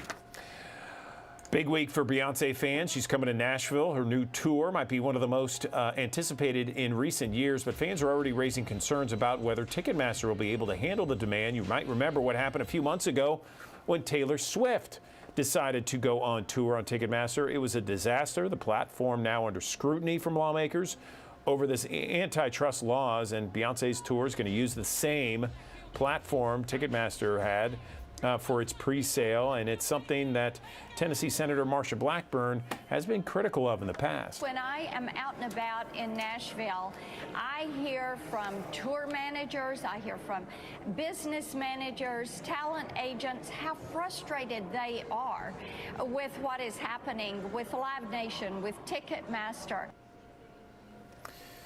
Okay, so if you're looking to get tickets, act as soon as you can. City, let's see, what is that? City card holders can sign up for an exclusive pre-sale right now. Ticketmaster says they're expecting more demand than tickets available for this concert.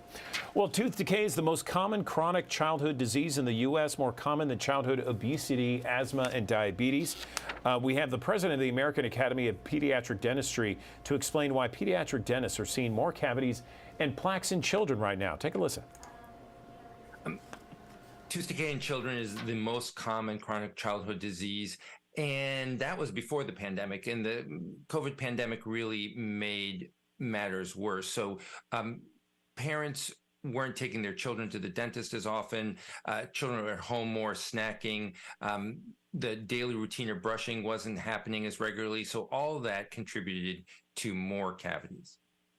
One of the most important things we as dentists do during these regular checkups is identify problems before they get to be really serious. So a area that's just starting to get a cavity, we can often catch that and prevent it from getting to the point where it needs a filling. That's one of the most important reasons to keep those regular checkup appointments with your pediatric dentist.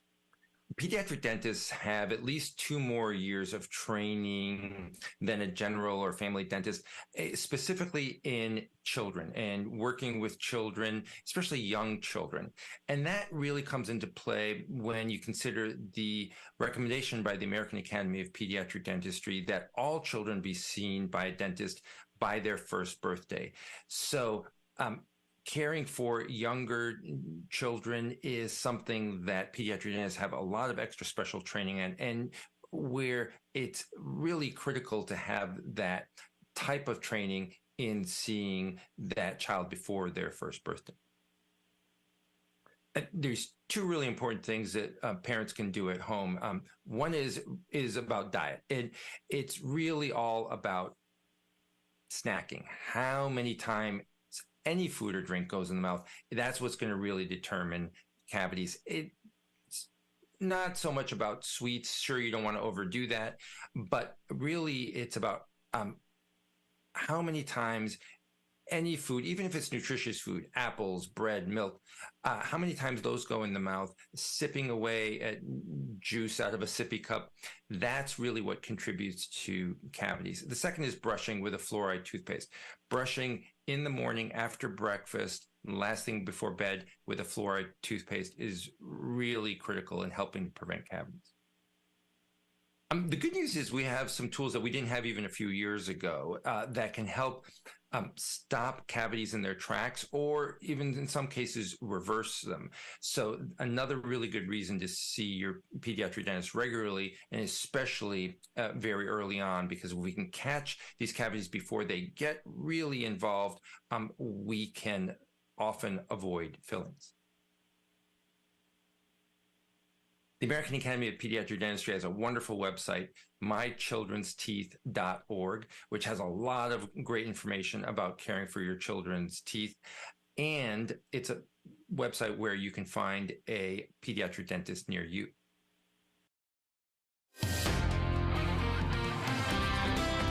Finally going to say goodbye to these bitterly cold temperatures and say hello to these above average temperatures as we are heading into this weekend and also much into next week.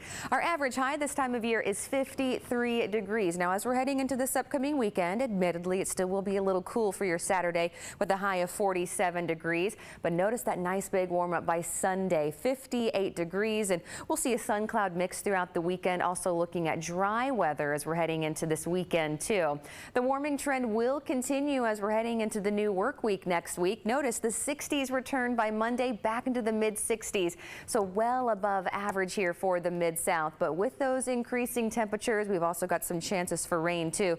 Notice dry on Sunday and Monday with rain chances returning by Tuesday, with a better chance by Wednesday and Thursday. Taking a look at our first alert futurecast on Tuesday morning at 9 o'clock. We'll start off the day with some clouds, maybe some isolated showers. Really, I think most of the day Tuesday will be dry, but I can't rule out those spotty hit or miss showers, especially as we're heading into the evening. Notice by 10 o'clock or so on Tuesday night, not much happening in the way of rain, but these will fill in as we head through the overnight hours, becoming more scattered by Wednesday morning. So your Wednesday morning commute, you may have to pass through a couple of raindrops there.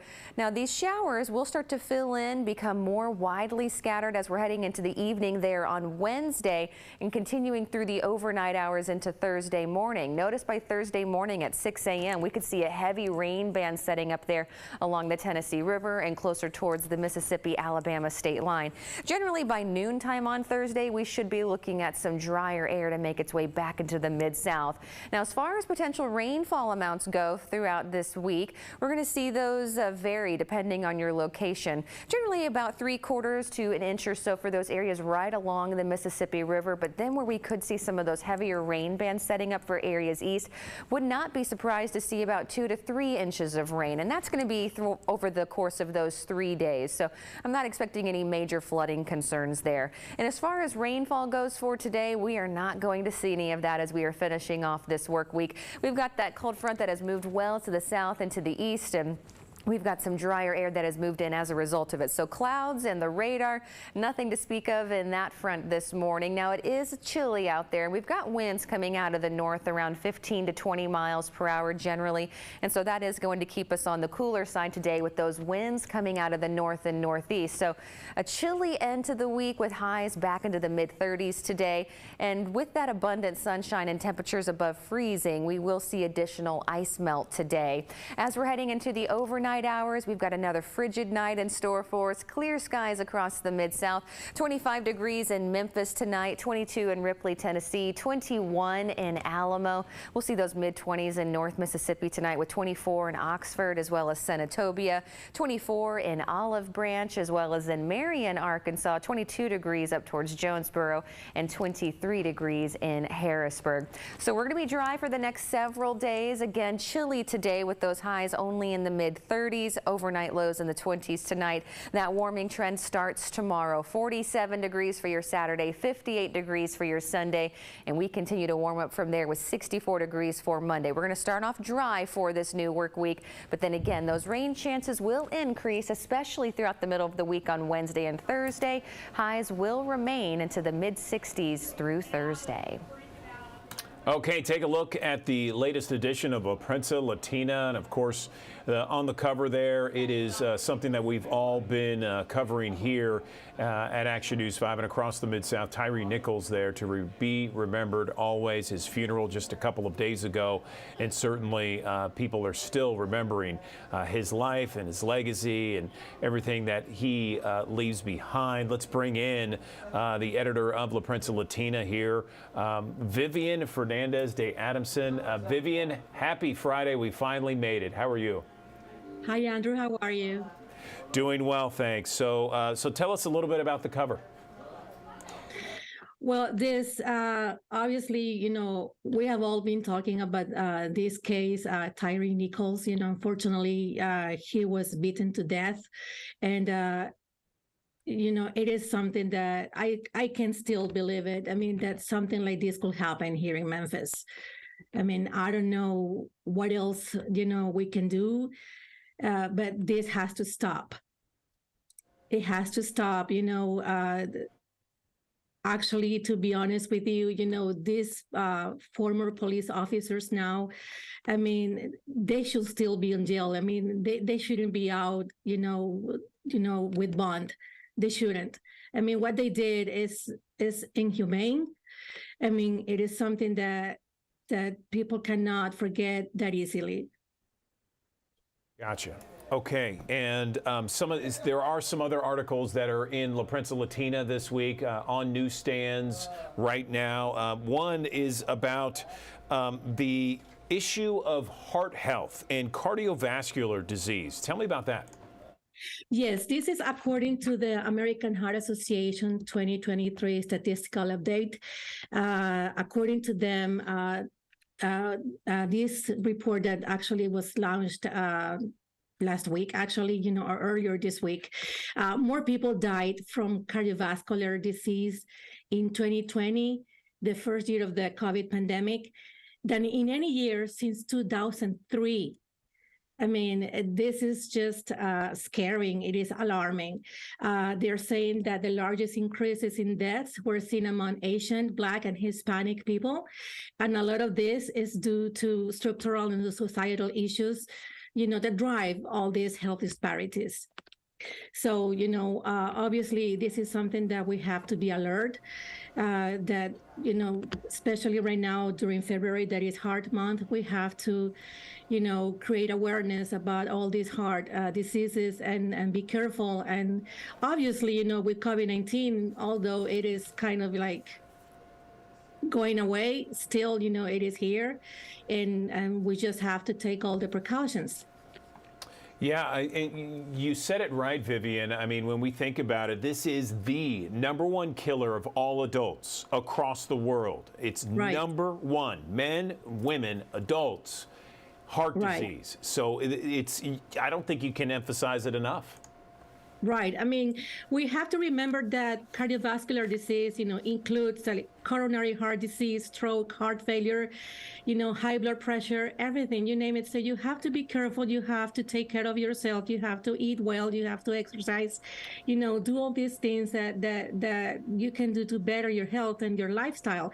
So, and what better than this month, that is February, again, like I said, and it is Heart Month. And that's why I'm wearing red right now.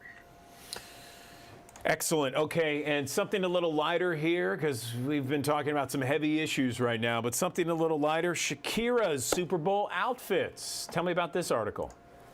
Well, yes. I mean, obviously, I am very happy about this because this is about a Latina artist, Shakira. She's from Colombia, and, she's a world-renowned singer, songwriter and singer. So, it's just, incredible that the Grammy Museum is going to have this exhibit, and they're going to open this with Shakira, and they're going to exhibit not only the outfits that she wore during the Super Bowl, but also, her famous guitars and all the, songs that she has written, in the past. Her whole, they're going to exhibit the whole career, her whole career, since the beginning, when she started in Colombia, in Barranquilla, Colombia, that, that's where she's from. I love it. I love it. I could look at this video all morning long. And so, again, you can read much more about this in the pages of La Prensa Latina. This is the largest bilingual newspaper throughout the Memphis area. On newsstands now. You can also go to laprensalatina.com. Anything else before we let you go, Vivian? No, just take care, have a great weekend. And, especially now that the weather it's looking that it's going to get a little better. Let's hope for that. So just be safe. Yes, I'm waiting for that. But the sound of the ice melting is always a great sound. It's music to my ears, I'll tell you that. Yes, Well, I like the cold weather, but not so cold. I'm yeah, sorry. I don't like ice, that's for sure. I'm with you on that. Vivian, thanks so very much. You too. Thank you. Bye-bye. Bye-bye. All right, so more than 5 million people in the U.S., as you heard from Vivian, we've been talking a lot about congestive heart failure and heart disease. It is the most common diagnosis in hospitalized patients over the age of 65. Symptoms are often taxing, leaving patients unable to live normal, active lives. But now there is a brand new procedure giving hope to patients who are running out of options and time. This is the subject of our Best Life report that we ran earlier today and earlier this week. I want you to take a look. I went through just test after test, and my heart was too big. Stephen Willis gets emotional just thinking about what his life was like. It didn't look very promising, especially when I was advised that I had a year to live. Stephen's tricuspid valve was failing fast. All the blood that comes from the lower body and the upper body goes through the tricuspid valve. Blood was flowing backward within Stephen's heart. Medications can work for a while, but outcomes with open heart surgery are not good. Tricuspid regurgitation is, I like to say it's one of the most ignored diseases of the heart because until recently we really had minimal treatments for it. Scripps cardiologist Curtis Stennis used a new transcatheter tricuspid valve replacement, or TTVR. It anchors to the walls of the existing valve. And this can all be put in through a tiny incision in the vein in the groin without any type of open heart surgery. Compared to open heart surgery, the procedure is minimally invasive. It takes less time. The incision is smaller. There's less risk of infection, and recovery time is quicker. Stephen left the hospital the very next morning. His symptoms are gone, and now, at 81, I'm doing yoga, Pilates, walking, gardening, all sorts of things. and looking forward to the rest of his life. TTVR is part of a clinical trial being done at 51 hospitals across the country. They are still enrolling eligible patients, and they're hoping what they find from the study will lead to FDA approval in the next few years. With Ways to Live Your Best Life, I'm Andrew Douglas, Action News 5. Andrew Douglas in the Action News 5 digital desk. There is a new COVID-19 variant that is spreading in the U.S. Let's talk more about this with Dr. Jamie Wagner. She's clinical assistant professor of pharmacy practice at the University of Mississippi School of Pharmacy. Dr. Wagner, good morning. How are you? Good morning, Andrew. I'm doing well. How are you? Doing well. Are you in Oxford or in Jackson? I'm actually in Jackson. Okay, great. So tell us about this COVID variant. Yeah, so this COVID variant is actually a sub-variant of the original Omicron strain. So two different Omicron strains decided that they would like to cooperate and work together. And so they kind of merged into this XBB.1.5. So it is still an Omicron strain, but it's just a little bit more virulent, meaning it's easier to spread to people. And so that's why we're seeing it spread so quickly through the US right now. So easier to spread, but my understanding, and I'm not a doctor, so forgive me, but my understanding is it's easier to spread, but it's less harsh. Is that correct? That is correct from what we know of right now, yes. Okay, so what else do we know about this variant, how it's affecting people? How long has it been around? So I think that's a great question. So the variant has just recently emerged within the last couple of months. And so again, as far as we know, there are still a lot of people having hospitalizations, but having a vaccine or a prior COVID exposure has actually prepped immune systems to be ready to tackle this one. So I think that's just the more important thing to keep in mind, is that if you can get a vaccine, even the updated bivalent Omicron booster COVID vaccine, that will offer a lot more protection against any of the severe and harsher side effects from this new strain that's coming out. Okay, and we've been seeing over the last, I think it's more recently now as opposed to, let's say, 2 years ago, where the vaccine is getting a lot more critical, a more critical eye of what exactly are the side effects? Do people really need it? The spike proteins. So to our audience out there that's very concerned about the vaccine and maybe some of the side effects, what do you have to say to that? I think that's a great question, and I 100% agree with you. I think a lot of people are still very concerned about what are the potential long-term side effects of getting the vaccine. And I think you really have to weigh in, well, what are the long-term risks of getting COVID, especially if you haven't been vaccinated? And so if you look at it, the side effects from the vaccine are actually quite mild. And they usually go away within a few days, versus if you contract COVID, especially if you're not previously vaccinated or have not previously been exposed, these side effects can be quite severe, leading to hospitalization or death. But I think the thing that really kind of scares me as a healthcare provider is the long COVID. So these lingering symptoms for months, even into years, where all we can do is kind of help treat the symptoms, but we can't help make them go away right now. And I think for me, knowing that the vaccine or any prior COVID exposures can help protect me against long COVID or protect me against getting hospitalized or dying from any new strains that are going to be coming out or are currently out, I think that really speaks volumes to me to go ahead and give me a peace of mind that I'd rather get the vaccine than worry about any long-term downstream effects from contracting COVID. Okay. And again, I don't want to get into the argument or the both sides of the vaccine debate, because there's so much to do with that. But from your perspective, how many people who get COVID get long COVID? It's actually a quite high percentage of people will get long COVID, but at the same time, it's really hard to know who will get it. So it doesn't necessarily matter if it was a super severe incidence of the infection versus a mild incidence. We just can't tell who is more at risk for having long COVID than others. But the risk of getting long COVID after an infection is quite high. And we're talking around like 70-80% of people. Okay, so what's the biggest takeaway here? We got this new variant. It's not as strong as some of the other variants, but it's spreading faster.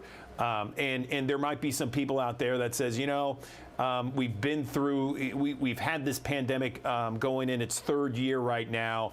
I'm going to take my chances on maybe getting COVID, or I don't want that vaccine, or maybe I want a vaccine, but I don't want the booster. I mean, let's give the final takeaway for some of our viewers now.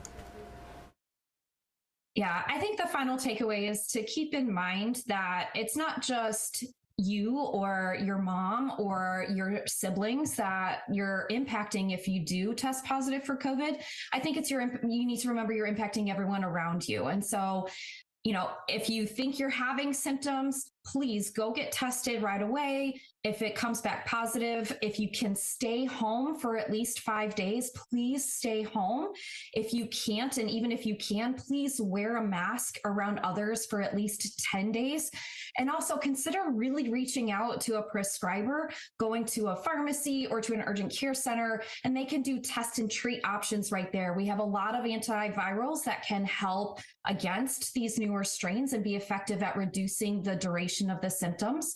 And so I think that that's really kind of the key point here, is to take care of yourself and take care of others. Dr. Jamie Wagner, I really appreciate you breaking it down for us and looking at all sides of this debate and this information. I appreciate you breaking down all sides for us, and I know our viewers got a lot out of it. So we appreciate your time this morning. Thanks very much. Thank you, Andrew, for having me. Have a good day. Andrew Douglas in the Action News 5 Digital Desk. National Women Physician Day is set for February 3rd. Joining me now to talk more about it is Dr. Mariah Wright with St. Francis Hospital. She is a colorectal surgeon at St. Francis Healthcare. Dr. Wright, how are you? Good, thanks. How are you? Doing well. So tell me why you chose your specialty. So combination of things, really. The main thing is I really enjoy taking care of, colorectal and anorectal problems. Pelvic floor issues are something of definitive interest for me. Lots of women have lots of issues with their pelvic floor, with chronic pain, with constipation, with incontinence.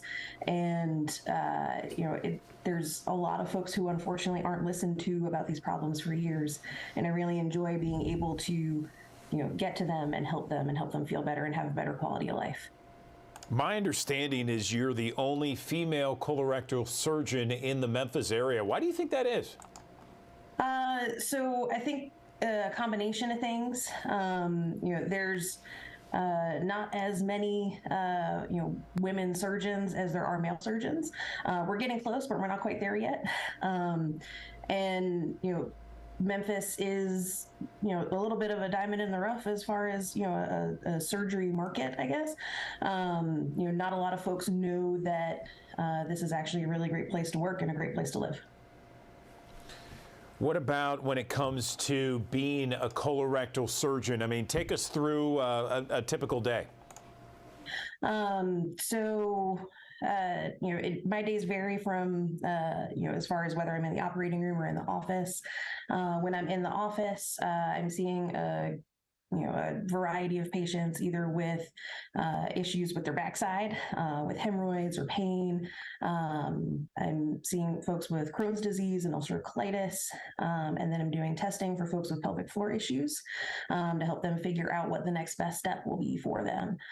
When I'm in the operating room, I'm either helping folks out with their butt pain, or I'm helping those pelvic floor patients out by pulling their rectum back up where it's supposed to be. Or taking out part of somebody's colon because it's sick somehow, either with cancer or diverticulitis, or they've got some connection between their colon and something else it's not supposed to be connected to. Gotcha. Wow. That sounds like a busy day for sure. So we have National Women's Physician Day coming up on February 3rd. Is there anything that you're going to do maybe different on that day? Well, for me, that's going to be a very full clinic day. For me, every day is Women's Physician Day. I'm always making sure that I take care of the patients that I can to the best of my ability and get everybody the help that they need. And that's really what women's physicians are about. The other part of it, I'm a new mom. I've got a 7-month-old at home. So trying to spend as much time with her as I can in the morning before I got to go in, and getting all those snuggles in when I get home.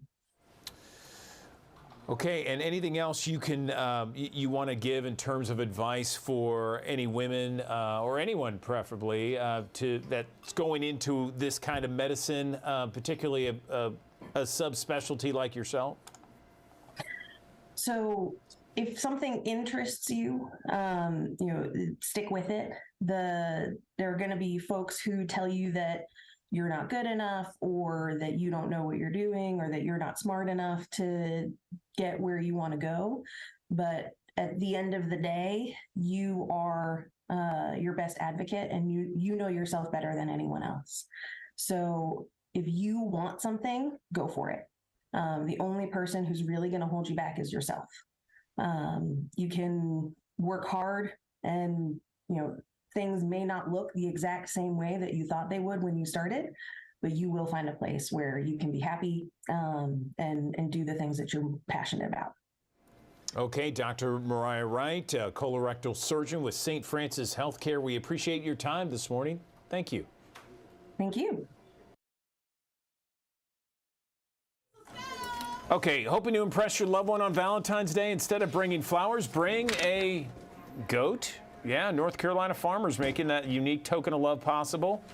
Sarah Radley, the owner of Painted Farmer, says goat grams are a hot commodity and that other farms across the U.S. are also providing them. All right, this is the second year in a row for her, Sarah Radley, where she's launched this goat tour. So goat grams are kind of a spin on agricultural tourism. Instead of you coming to the farm, we take the goat to you. Okay, that sounds good. If she can bring it to us, that's fine. A goat gram will cost you about $45. It's only available in North Carolina. Sorry, Mid-Southerners. All right, the Powerball jackpot now up to $700 million. No one matched the 6 numbers Wednesday night. The cash option is $375 million. Chance of winning almost impossible, 1 in 292 million. Saturday's drawing will be the 6th largest Powerball in the game's history. Okay, mortgage rates continue to drop for 4 straight weeks. Yesterday, Freddie Mac reported the 30-year fixed rate averaged 6.09% in the week ending February 2nd. That's down from 6.13% the week before. After increases for most of last year, mortgage rates have been sliding since November. So that is a bit of a good news, still really, really high. All right, 2 major insurance companies are dropping some Kia and Hyundai models over concerns about how often these vehicles are stolen. Stephen Romo has more on the fallout. It's something no car company wants to be known for, being easy to steal. But certain Kia and Hyundai models now have that notorious reputation. Kia boys, stolen car haul. After videos like this one, where teens show step-by-step how to use a USB to outsmart the keyless ignition, starting the engine with something as simple as a cell phone charger. Pull it down and then break it down. Now, 2 major insurance companies have caught on. Progressive and State Farm announcing this week they won't issue new policies for some of the automakers' model years, though they didn't specify which ones. Progressive citing high theft rates, saying in a statement, quote, "Given that we price our policies based on the level of risk they represent, this explosive increase in thefts in many cases make these vehicles extremely challenging for us to insure." State Farm has also temporarily stopped issuing new policies for certain vehicles in states where theft has increased dramatically, saying, quote, "It became necessary to take action." The viral car hacking trend has done serious damage beyond leaving the owners to pick up the pieces after their cars were destroyed. They are very easy, unfortunately, to steal. You can look up the information that's been put out there. Last year, 4 teens were killed in a car crash in upstate New York in a stolen Kia. This is a terrible, terrible outcome for such young kids that have their entire lives in front of them. A Highway Loss Data Institute analysis of 2021 insurance claims breaks down just how risky it is to own one of these vehicles. The report says theft claims were nearly twice as common for Hyundai and Kia vehicles as a group than for all other manufacturers among 2015 to 2019 model year vehicles. If I knew the car wasn't safe to get, we wouldn't have gotten a brand like that. We would have got a different car. Kia responded to the move by insurance companies in a statement saying it is taking action by upgrading technology on newer models and offering some owners software upgrades. It went on to say, quote, "Kia America regrets this decision by certain insurers and its impact on owners and lessees of select Kia vehicles, which we anticipate will be temporary." NBC News has also reached out to Hyundai, but we've not yet heard back. The theft problem is an issue Denver resident Susanna Campora knows all too well. The first time it was attempted, the second time it was stolen completely. Since I recovered it from being stolen, there was another time where someone broke into the car. The move by insurance companies won't impact current policy holders, but this Kia owner tells our affiliate KUSA she expects to be a target again. And what time do I live in? The 2018 car, I don't live in the 70s or 80s where it's oh, here's a screwdriver and let me just take this car now. Okay, the Federal Reserve is meeting this week for the first time in 2023. Financial analysts say the Fed will likely raise interest rates again. Cole Higgins has more on that. Good afternoon. The first Fed meeting of 2023 gets underway this week, and economists expect the Federal Reserve to raise interest rates again Wednesday, marking the 8th increase in a row. Economists predict a smaller increase than in the past, likely a quarter point. And then a 25 basis point hike in March, bringing the policy range to between 5 and 5.25%. Economist Joe Brusuelas expects hikes to continue at least through March. This week's meeting is a critical one. Economists say it should give us some insight into the Fed's policy plans for the rest of the year, as the Fed aims to slow down the overheated economy and ultimately bring down historic inflation. If you're out there and you're living paycheck to paycheck, the best I can offer you here is that the worst is behind this. But economists say before we see prices moderate, the Fed's move will likely deepen the economic pain for millions of American businesses and households by pushing the cost of borrowing even higher for credit cards, car loans, and mortgages. Economist Mark Zandi says the hardest hit sector could be the housing market. Most people, when they need to buy a home, they got to go get a mortgage, and that is tied right into to interest rates. And then there's also concerns the Fed's repeated hikes could trigger a recession. But Goldman Sachs says that's unlikely. We don't expect a recession. Our baseline view is that we're going through a period of below trend growth. For Consumer Watch, I'm Cole Higgins. Okay, artificial intelligence has become part of our everyday lives, but it's a history that dates back thousands of years, believe it or not. Kim Clark takes us on a tour of a new exhibit at the Memphis Museum of Science and History, known as the Pink Palace, exploring mind and the machine. Right now, artificial intelligence is the most important technology on planet Earth. HP Newquist heads up the Relayer Group, a media and education company that put together this traveling exhibit, Artificial Intelligence, Your Mind and the Machine. It's in our phones, it's Siri, our GPSs that get us from one place to another, the things that make recommendations for us to buy online. And what this exhibit does is shows how not only AI does those things, but how it compares to the way we do them.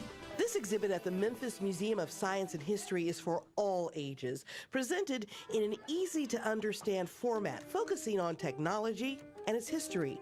From an ancient Greek legend about a mechanical man guarding an island to Frankenstein's monster, a first-of-its-kind story about an artificially created human. So people will see where the origins of artificial came. But then they'll start experiencing why an artificial intelligence is different than a human intelligence. And it's the way we perceive the world. Visitors can also interact with practical AI through puzzles and illusions and computers. And as they go through, they'll start to see more complicated versions or more complex versions of AI. Ending with some questions. What do you think the future is going to be? How do you feel about it being a part of your life? So we'll really look at it not only historically, but technologically from start to finish. Because although AI can do wonderful things for us, there's also a need for more understanding of the technology. It's not yet something to be afraid of, but it needs to be understood so that people can get a grasp on the future of working with this technology. An exhibit that prepares us for the future while exploring the past in a city we're proud to call home. Kim Clark, Action News 5. Okay, Andrew Douglas in the Action News 5 digital desk. It is cold, it is snowy and icy, and man, the bridges and overpasses are just a mess. You know, I asked some of my Facebook friends, what is the best way to get through the winter months? Because it's so gloomy outside. People that have seasonal affective disorder are just like, get me out of here. Well, one of the ways to get through all these winter and snow and cloudy and gloomy days is to think about spring and think about summer and think about all the festivals and hanging outside with people like Jennifer Chandler at the digital desk, because she has a great article that's up right now on commercialappeal.com. It's about all these great festivals that you can be a part of in the next few months. Right, Jennifer? Good morning. Right. I agree with you totally. When I wrote this story, I do this every year. I do a whole list of all the major food and wine and beer festivals that are coming to town. And when I was writing this earlier this month, I had no idea we'd be talking about it in the middle of a ice storm when we were stuck at home and freezing to death. So this is definitely some things to look forward to and put on your calendar when we can all get out of the house safely. Soon, I hope. Perfect timing, I just have to say. So we're ready for it. Let's go. Yeah, well, the first one, this is actually in February. So hopefully within the next week or so, the weather will warm up a little bit. But the Memphis Restaurant Association has their annual food festival. They used to always do an awards ceremony at this time of year to recognize Restaurateur of the Year and Associate Member of the Year. And it used to be only for the restaurant industry. Well, I think it was last year, or maybe the year before, they decided to open it up to the general public. So actually on Super Bowl Sunday, they are throwing a food festival at the Kent, and they will honor their big awards. By the way, shout out to Ryan Trim of Sunrise Memphis and 117 Prime. He was named Restaurateur of the Year. And event will be February 12th. And it's always fun. It's a big food tasting event. A lot of food industry people are there because it's typically a slow day for the restaurant industry because everybody's usually watching the football game. So mark that on your calendar. Perfect. Then moving forward to the spring, I love restaurant weeks because they're the perfect time to revisit someplace you maybe haven't been in a minute. And they're also the perfect time to try something new. So whenever we have a restaurant week in Memphis, whether it's Black Restaurant Week, which is the one I'm talking about right now, which is March 5th through 11th, or Downtown Dining Week, which will happen in November, I always try to revisit someplace I haven't been to in a minute. Or I also try to find some place that I have not been before to try something new. So be on the lookout for the restaurants that are participating in Memphis Black Restaurant Week. They will have lots of great specials for you to try. They'll be showing off their restaurant. They'll have special deals. So definitely look forward to posts coming soon about Memphis Black Restaurant Week. Moving on. Wine. If you like wine and you like friends, Vintage 901 needs to be on your calendar. Now, we haven't had a true Vintage 901 festival in a couple of years, and they've done kind of smaller versions of it, but it is coming back in full force this year. It's going to be April 22nd and 23rd, and this is a great wine tasting event that also has a lot of educational components. So you go and I've always done it with a bunch of girlfriends. It's in in an afternoon and on a Saturday, and we've gone to the wine tasting classes and learn more about rosés and things like that, plus get to taste all the wine, and there's always some good food. So it's a really fun community event centered around wine. And on the Sunday, they actually do a brunch, and I forget the exact name of it. It has a cute name. It has to do with bubbles and brunch or something like that. But basically, they do a champagne centered brunch on the Sunday of that weekend. So mark your calendars for Vintage 901. And I'm also a fan, in addition to wine, of crawfish. So Ragin' Cajun Crawfish Festival is back again this year, April 16th. Some say it's the official kickoff of the spring outdoor festival season. And it kind of is, because it's the first event that really happens outdoors in Memphis. And it is always, always so much fun. They say it's still happening where it normally does, which is kind of on the corner of Beale and Wagner. Of course, last time I drove by there, that was still like a construction zone.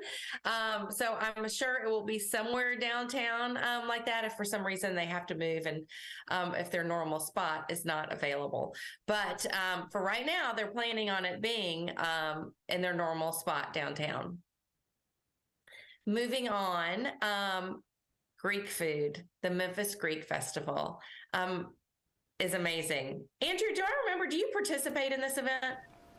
Yes, so I'm a member of the church there, and so my kids, my wife, we're all there. We're all having a good time and dancing and singing and eating. Opa, Jennifer.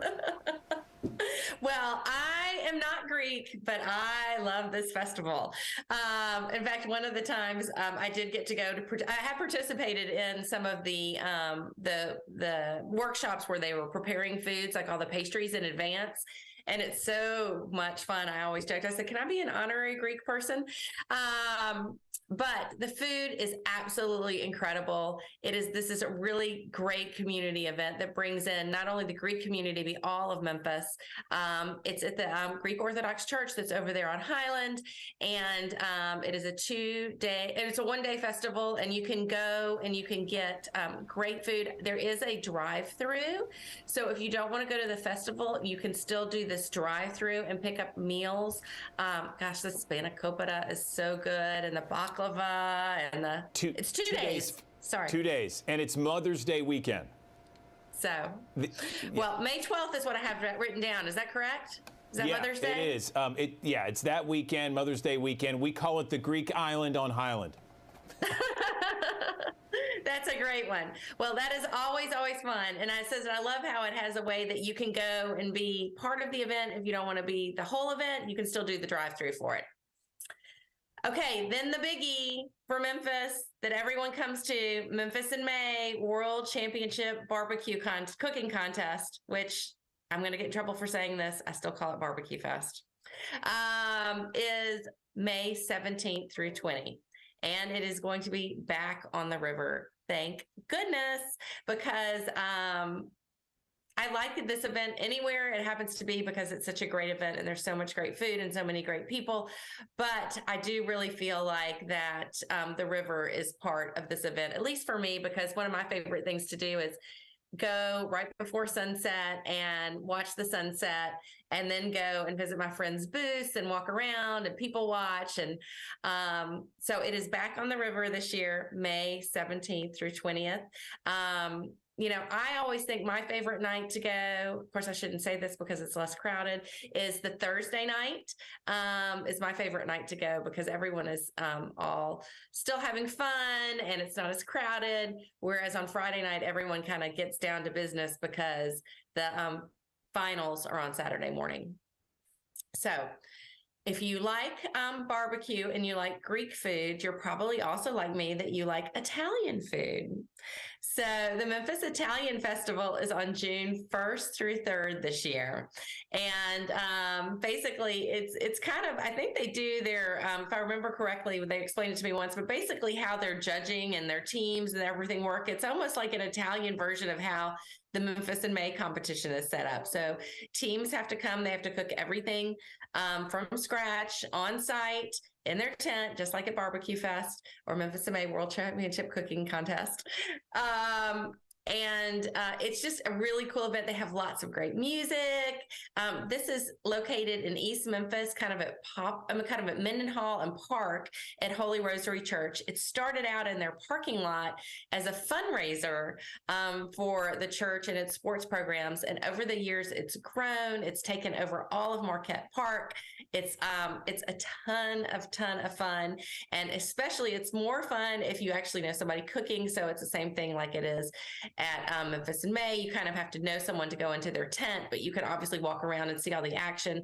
But one of the things that's nice that this organization does is they do a tent where they have some of their top competing teams come and serve food. So you can taste some of these amazing Italian gravies, as they call them, made here in town.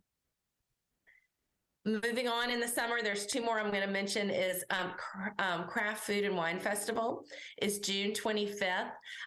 This is an event that happens downtown at the Columns, which is kind of like I think that's 2nd and Union. And it is a really, really great event that Christina McCarter, who owns Feast and Graze and City Tasting Box, organized. And what it is it features all of the food artisans here in Memphis. So it's not necessarily a restaurant-driven event. It's about people that are making foods that you can buy, whether it's jams and jellies or breads or gelato or chocolates or desserts or different kinds of dips, you name it. these people are there and you can taste their products, and it's also a marketplace. So if you love something you can taste, you can also purchase it and take it home and enjoy it in your own home later on. So that's a really, really cool event. And rounding out the beginning of the summer, Memphis Vegan Festival is June 18th. Cynthia Daniels, she has a group that does a lot of interesting festivals around town. And this one will be on the Fourth Bluff. It's moving this year. I think it was at the fairgrounds last year. I'm not 100% sure on that. But it features vegan food vendors, and it's also a marketplace. So it has a lot of artisan people that are making jewelry and, clothes and things like that too. So it's kind of a fun excuse to get out on a weekend. So that kind of rounds us out for the first 6 months of the year. On my list, I have many, many more for the rest of the year, but we will talk about that later in the summer. But some of the things to look forward to coming in August are Dinner on Blanc and Hill Country Boucherie. Then you have in October, you have Memphis Food and Wine Festival, Cooper Young Beer Fest. In November, you have Grind City Coffee Expo.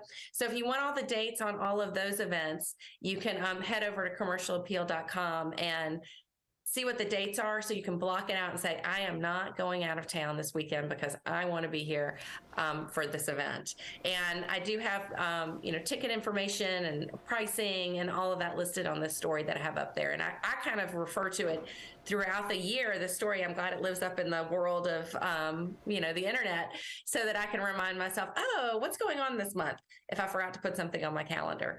And then I can remind myself to go buy a ticket. Yes, absolutely. Jennifer Chandler, you hit on it perfectly. 18 Memphis food festivals you don't want to miss in the upcoming year of 2023. Perfect timing when we're dealing with all the ice and sleet and everything else we got going on this week and in the last I was going to say, hop over there and dream about warmer weather and sitting out, outside somewhere in a spot all dressed in white and dinner on Blanc, or being at Italian festival, dancing, or being at the Memphis Greek Festival and learning some, traditional dances and learning how to correctly say "Opa." And having an adult beverage too, of course. All right, Jennifer Chandler, as always, we appreciate it. Thanks very much. Thanks. Finally going to say goodbye to these bitterly cold temperatures and say hello to these above average temperatures as we are heading into this weekend and also much into next week. Our average high this time of year is 53 degrees. Now, as we're heading into this upcoming weekend, admittedly, it still will be a little cool for your Saturday with a high of 47 degrees. But notice that nice big warm up by Sunday, 58 degrees. And we'll see a sun cloud mix throughout the weekend. Also looking at dry weather as we're heading into this weekend, too. The warming trend will continue as we're heading into the new work week next week. Notice the 60s return by Monday, back into the mid 60s. So well above average here for the Mid-South. But with those increasing temperatures, we've also got some chances for rain too.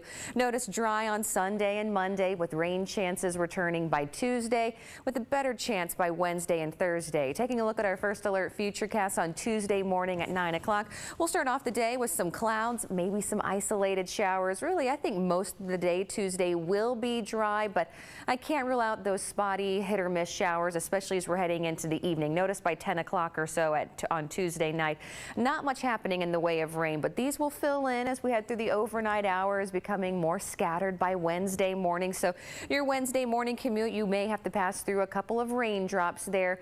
Now these showers will start to fill in, become more widely scattered as we're heading into the evening there on Wednesday and continuing through the overnight hours into Thursday morning. Notice by Thursday morning at 6 a.m. we could see a heavy rain band setting up there along the Tennessee River and closer towards the Mississippi-Alabama state line.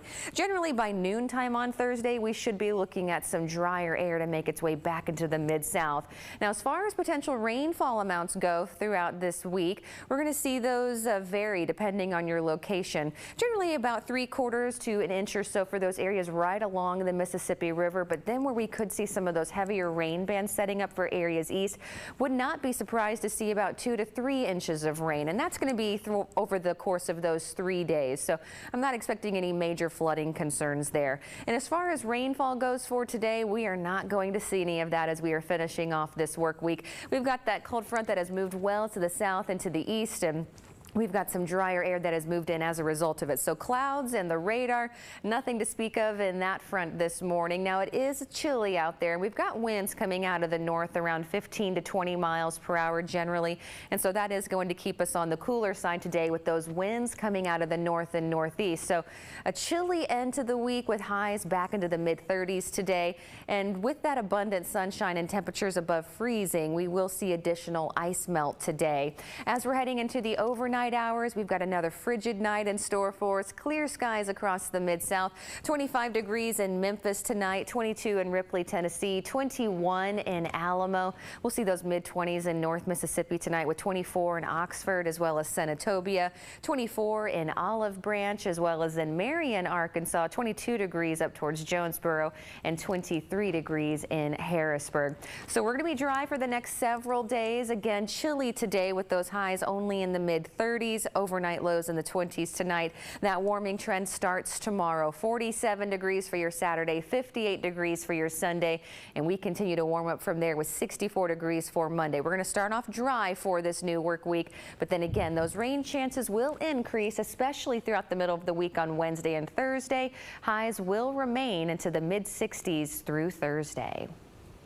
Let's talk about rent for a moment. Rent year over year, the growth continued to slow in the month of December. 4.77% increase was the lowest yearly change since July of 2021. It represents the 4th consecutive month of single-digit increases. Let's bring in Rent.com researcher here, John Leckie, joining us on the Action News 5 digital desk. John, tell us where we are. First off, good morning. I appreciate you joining us. Tell us where we are when it comes to rent and inflation and prices going through the roof. I mean, the last time we talked to Rent.com, prices were soaring. It feels like we may have hit a plateau. Am I reading it right? Yeah, I think you are reading it right. I think we have hit a bit of a plateau. You know, like you said, these year-over-year prices are still up, but they're moderating. You know, so the lowest we've seen in 17 months. You know, and in the short term, prices are down month over month as well. They were down 1.41% from November to December. And that makes 3 of the last 4 months in which rents have been down. So it really seems like rents are starting to moderate. I think they've reached a new level. I've been a little bit higher than they probably were before, but I feel like we're moving into a period where this extreme growth is probably behind us. Yeah, I feel like it's still got a long way to go to come back down. I mean, it shot up so fast, and it was such an issue for so long. Tell us where we are in terms of Memphis, Tennessee, North Mississippi, Eastern Arkansas. That's kind of our area, the Mid-South, we call it. Yeah, well, the Memphis Metro, which reaches around most of those places, is showing a similar story, really, to the national story. It's down on a month-over-month basis, down about 3%. It's still up year over year, but only about 1.5%. Rents really peaked in Memphis in May at about 1707. They're down about 11% since then. And there's some good signs that this will continue. I mean, I would watch rents in Memphis through the summer. I would probably expect them to continue the downward trend. We're getting back to sort of the seasonal trends we've seen in rent prices that tend to dip in the colder months. But it's just as likely to tip back up again a little bit, probably in the spring and summer. Gotcha. Okay. And give us some advice for people that are in the market right now, looking perhaps for some rent over the next 3, 6, 8 months from now. Yeah, I mean, I think if you're looking for rents, now's the time. I think if you're ready to change, you're going to pay more. Year-over-year prices are still up. I think it's a bit of a confusing time. You hear people like me going on TV telling you that rents are down on these month-over-month basis. But renters sign yearly leases, so rents are going to be up for renters. And like I said, I think it's going to, now and through, probably the end of February is probably your best time. I think when we get to the spring, things will probably kick up a little bit again. And if you're looking to, negotiate with your landlord, do your research, show up to them and say, look, I know I got to pay a little bit more, but look into, yearly changes sort of before the pandemic, and see what those yearly changes were, and try to get, any increase more in line with that rather than sort of the extreme increases we've seen over the last 2 years. What about protection for renters out there, John? I mean, we've had so many people call and complain about their rental properties, for example, not having heat during the winter months, not having air conditioning during the summer months. Where do renters stand in terms of protection? Well, I mean, I'm not a renter advocate or attorney, but certainly I know that there are those kinds of protections in place. Certainly heat in the winter is something you're going to need. The first step I would take is go talk to your landlord, and see if you can get those problems addressed, and if not, take your complaints to the local authorities. Okay, so you said that right now we're at a kind of a plateau and actually some small decreases in the amount of rent across not only here in the Mid-South, but also across the country. What's it going to take for things to really drop significantly as they shot up significantly over the last year to 18 months? I think that's actually an unlikely scenario. I think something really bad would have to happen in the economy, like we saw in 2008, another sort of housing crash, for rents to really come back down. When you take a bit of a longer view on rent prices at the national level, you see really how high rents have risen. In December of 2020, so 2 years ago, rents were at $1,649. And that's $329 less than what rents are today. That's about a 20% increase over 2 years. That's pretty significant. Usually when we look at rent prices, we're seeing yearly changes between 2, 3, 4% year over year. So 20% over 2 years is really a lot. And I think it's unlikely that we're going to give up those gains. I think we'll see a little bit of up and down like we're seeing now, but I think you're going to give up, $20 here, $50 there. That $300 increase is not going to go anywhere. So I think we've really reached a new level of rent prices, a new floor, I like to call it, from which the rent prices can grow. So as we move beyond the pandemic, these year-over-year changes and these month-over-month changes will start to moderate back to normal levels, but they're going to be based on price levels that are much higher than they were before the pandemic. What about with the economy, John? I mean, we're hearing economists talk about a recession in 2023. A recession would bring down numbers, right? Yeah, again, I think that'll bring down the numbers a little bit, but I don't think you're really going to see them go back to sort of pre-pandemic levels. I don't even think you're going to get back to levels you would normally see over 2 years. I don't think we're going to get, if we look at yearly growth about 3% a year, that'd be 6% over 2 years. I don't think we're going to get back to even that level. I think rents will stay high. And I think too, when there is a recession, a lot of times that creates more renters. We saw this as house prices took off, houses became more unaffordable. And certainly in the recession, it's sort of the opposite, where people have less money, they have less savings, and so they're unable to become first-time home buyers. They stay renters, and so that creates a lot more demand. It puts a lot more upward pressure on rents in the short term. One of the things we saw during the recession, during the pandemic, John, was that a lot of people were moving out of urban areas. What are we seeing now? Yeah, we're seeing a lot of the same. At a broad national level, people are leaving sort of the Northeast and the West Coasts, where metros tend to be more expensive, for cheaper places in the South and Midwest. That's a big reason why rents have risen so significantly in in Memphis and in Tennessee in general. It's a pretty popular destination where rents are less than sort of the national median.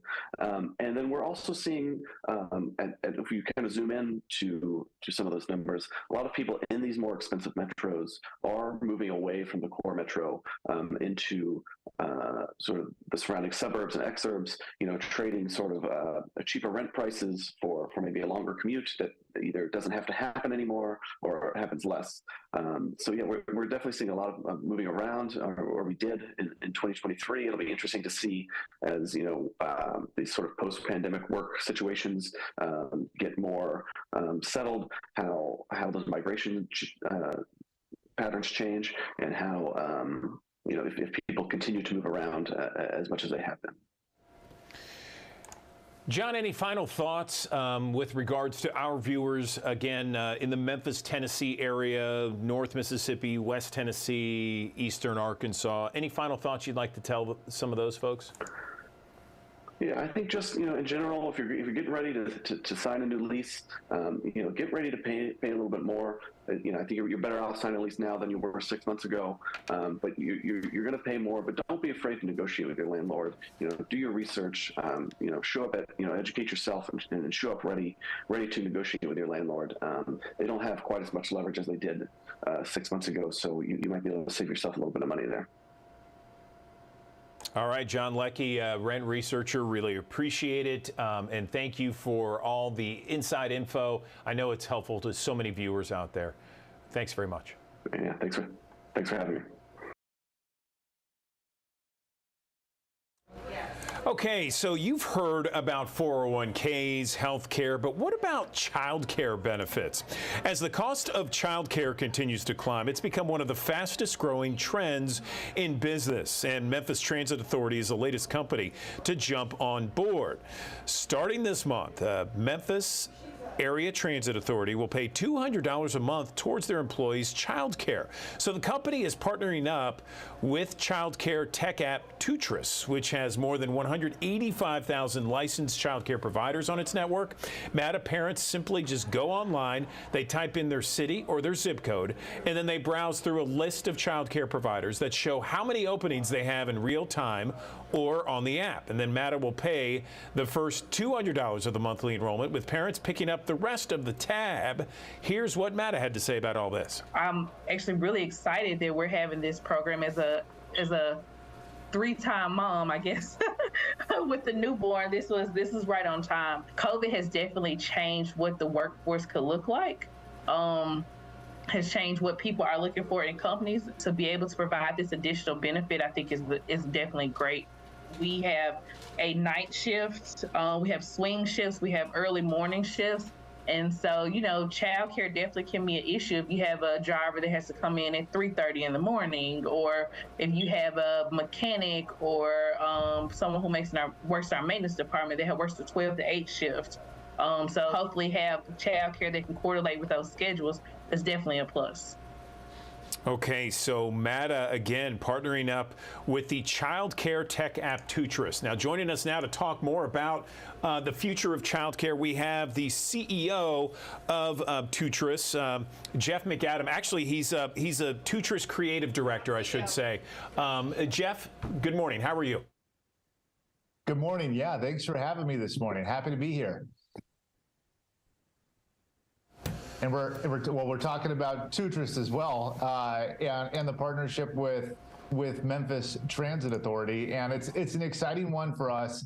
And we're finding that it is a very common trend that we are starting to see in business, especially in the past year or so. Every month, it feels like we're doubling our partnerships. If we had 2 last month, now it's 4 more companies jumping on this month, and it's because a lot of companies are finding that their parents can't get to work because there's a childcare shortage that's going on. It's not just happening in Tennessee; it's going on nationwide. Yeah, so Jeff, let's talk a little bit about Tutris. Many of our viewers right now, for the first time, they're hearing this.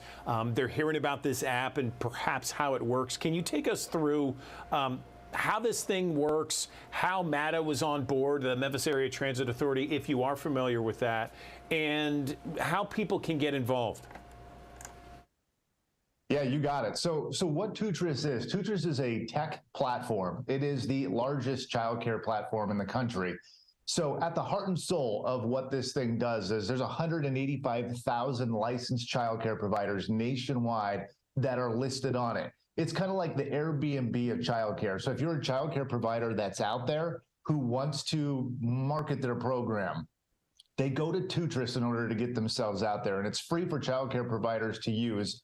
A lot of people don't realize this, but 70% of the overall licensed childcare providers nationwide are those smaller in-home daycares that most parents would never even know how to find. You can't find them in a Google search. You know, I'm a dad. I have a 2-year-old and a 1-year-old. And I was actually a reporter doing a story on this company about a year and a half ago.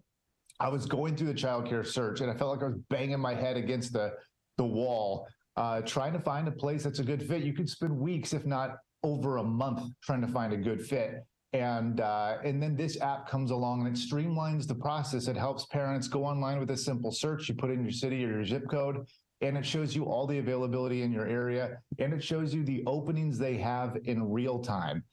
So it says 3 openings, or it says 5 openings. That way you don't have to pick up the phone and call and not know the results before you even get the process started. And so companies partner with Tutris because they go, listen, our problem is twofold. One, parents don't know where to find childcare, like me. And 2, even if they can find it, can they afford it?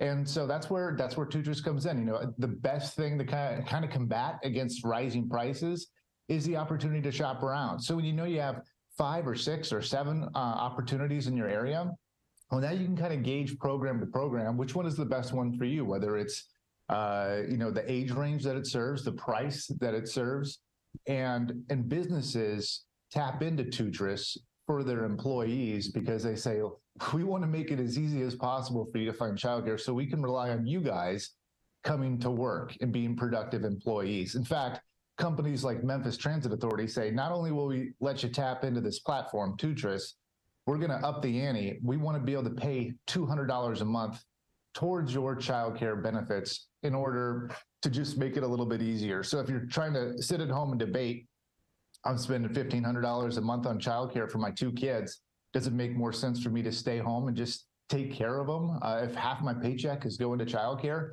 Well, maybe that $200 a month helps ease the burden just enough to make you, feel the incentive to want to stay at work and to let your kids go to a place that you feel comfortable, a quality license program. So it's a win for childcare providers because you have parents coming directly to them. It's a win, of course, for the parents, and it's a win for the employer because they get to hold on to their employee, if that makes sense. It does. And Jeff, I'm kind of interested because in our MATA piece, we talked about how MATA is putting forward, they're paying essentially $200 a month towards their employees' child care. Is that something where that's pretty standard, right, across the country? Or how else do companies do this? Yeah, we have 2 different levels that we see from a lot of companies. A lot of companies just give their employees access to the Tutris platform. So that's level option 1. And then if companies want to go a step above and beyond that, they can make that contribution as well. And so Memphis Transit is kind of leading the country. They're one of the companies that say, hey, not only do we want to give access to that platform, but we want to be able to put a little bit of stake in the game and help chip away at it. And I'm looking at Tennessee's average monthly cost of childcare, or yearly, I should say, it's almost $9,000 a year. So, you put $200 a month times 12, you're talking $2,400. That's about 30% of the childcare costs for the year. At worst, infant care is the most expensive, and then it gets cheaper as the kids age up towards the age of 5. And so you get at least 30% of the child care covered by Memphis Transit Authority by doing this subsidy and this child care benefit. And what a lot of people don't realize too is, you got kids age 8, 10, 12, and you think, well, child care doesn't apply to me. My child's too old. That's not the case because this also applies for summer camps and stuff. And those can get pricey too. You could spend $1,500 on a summer camp. Well, guess what? Memphis Transit Authority is going to pay a sizable amount towards that summer camp as well. So it really serves ages 12 and under, and it's a game changer for young families, that's for sure. Tutris. So, Jeff, let me ask you something. I'm trying to figure this out so I know it intently here. Our story, we said that MATA is paying $200 a month towards their employees' child care. The company is partnering up with Tutris. Does the money go towards the employee, to the app, the company? How does that partnership work exactly? You got it. Well, with any benefit, whether it's a 401k, whether it's healthcare, whether it's childcare, it's great that companies want to implement something like that. But some of those can be very hands-on and intensive, and so it's more of a burden administratively. And we wanted to ease all that. So what we did is we streamlined a concierge service, so to speak, right directly through us. So the company, like MATA, says, listen, we want to give each employee $200 a month. You please, Tutris, streamline it through your app, have the money flow into the app, have the parents be able to take it straight out of the app and give it right to the child care provider. So it kind of just comes right through the system and then right into the bank account of the child care provider. So it's seamless. It's almost instantaneous, but it's there on a regular basis. So a parent can count on that discount when they go to pay at the end of the month or the start of the month, depending on how their child care provider works. They automatically see that $200 deduction in their system when they go to hit, send on their payments. It's already $200 deducted right off the top. So it just streamlines right through the computer system. Okay, so it's like a credit, a $200 credit. You got it. That's exactly right. Perfect. Okay, so our viewers, they're looking at this. They're perhaps interested in something with Tutris. They want to get involved or at least see how it works. Is this like any other app? I mean, there's 185,000 licensed child care providers on your network there. Is it just like we, put in the zip code, the city, and boom, we're done? Yeah, you got it. Exactly. If you just go online to tutris.com, or you can download the app if you got it on your phone. And it's super easy. The very first thing you'll notice when you go to that home screen is the search box. You type in your city, type in your zip code, type in your neighborhood, whatever you want to do, and hit enter, and every licensed childcare provider in your area pops up, and it shows you their availability in real time. Lets you look at the pictures if they've posted pictures of the place, if they've posted a virtual tour or a video tour. Yeah, you can do that right there as well. You can see their total curriculum right there on their front page, including like what age range do they serve. And you can even click on their state licensing information. So let's say this place looks good. As a parent, one of the first questions that I always have is, but pictures can always be deceiving. I'd love to see what the state records look like. Have they had visits and what were the results of those visits? We have it all. It's right on there. You can click on it and you can see, gosh, they were visited twice last year. And what was it for? Oh, clean bill of health. Great. I feel great. Or you can see otherwise if there's different, marks or different notes from a visit in the past. And the great thing about Tutris is it cycles on a weekly basis, a couple times a month too, to refresh the system. So it's always in good standing. We're making sure that childcare providers, the licensed childcare providers, do have their license up to date and that nothing is in default. So we only have the best quality license programs available online for both parents and for employers. Anything else you want to mention before we let you go, Jeff? I appreciate this. It's been very informative. Yeah, you got it. I mean, we're just excited. I mean, as a dad, I feel like it's a long time coming. The childcare system in general has just been broken for decades and decades and decades. This pandemic just devastated the entire system even more. We lost over 16,000 childcare programs nationwide because a lot of parents pulled their kids out of programs. They were worried about pandemic breakouts in their own childcare classrooms. And so a lot of these childcare providers and programs didn't survive. They didn't come back. And what few availability was left is only gotten tighter, which means the costs are going up and up. This is the time where employers really need to help out. They can jump in. They can really change the game.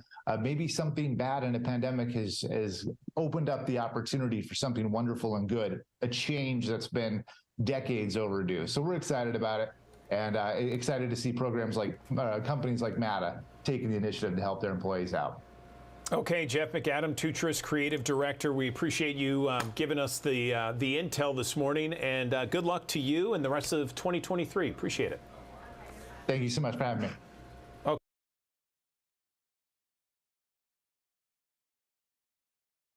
Good morning, everyone. Andrew Douglas in the Action News 5 digital desk. We often associate acne breakouts with our teen years, but for so many Americans out there, breakouts aren't just a distant memory. In fact, acne is the most prevalent skin disease right now, affecting up to 80% of people at some point during their lives. Let's talk about acne, some of the causes, and what we can do to help ourselves with the one and only Dr. Pimple Popper. Dr. Sandra Lee, dermatologist, is with us here on the Action News 5 digital desk.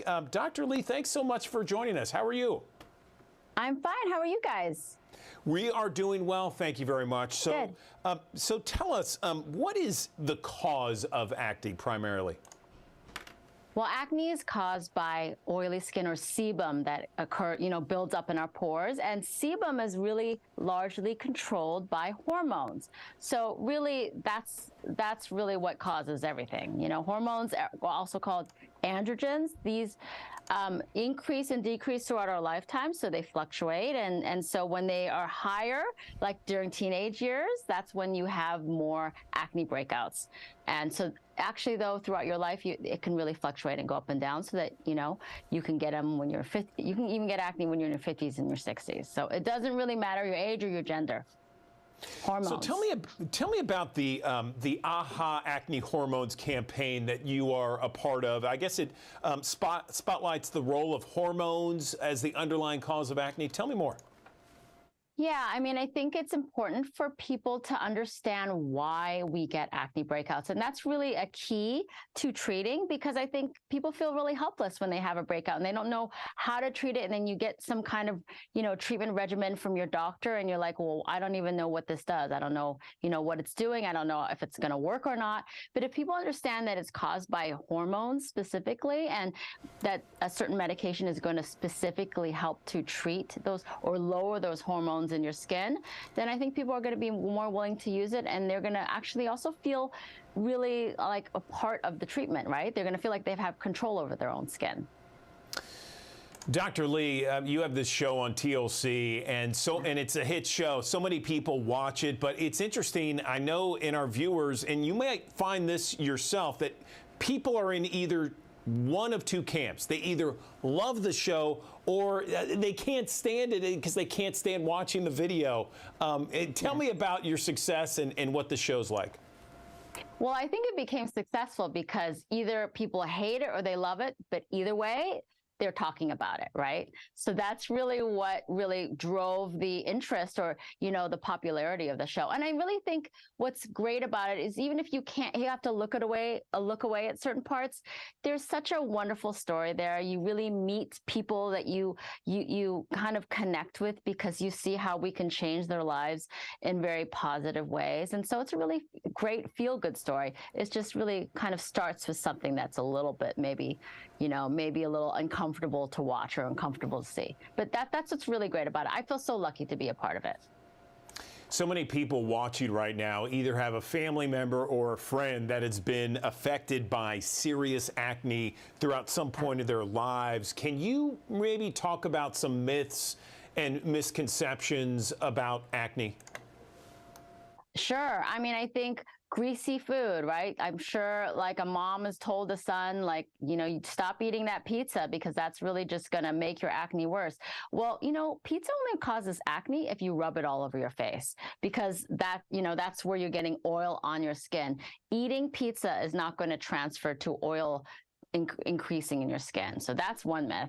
Also, you need to wash your face more because your skin is just dirty and that's why you're getting acne. Well, actually overwashing your face can make your acne much worse and make your skin really irritated and, even increase the risk for scarring and bleeding and things like that. So, I think what's really important is to get people understanding the root cause of acne, which is really due to our hormones. And in many ways, we can't really control that unless you really use some medications that are going to specifically help to lower those levels.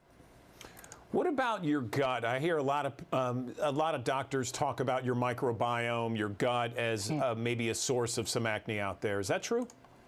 I mean, I think that the microbiome and, you know, people doing probiotics and prebiotics and postbiotics are all to try to increase the health of our gut and also potentially increase the health of our skin in many ways.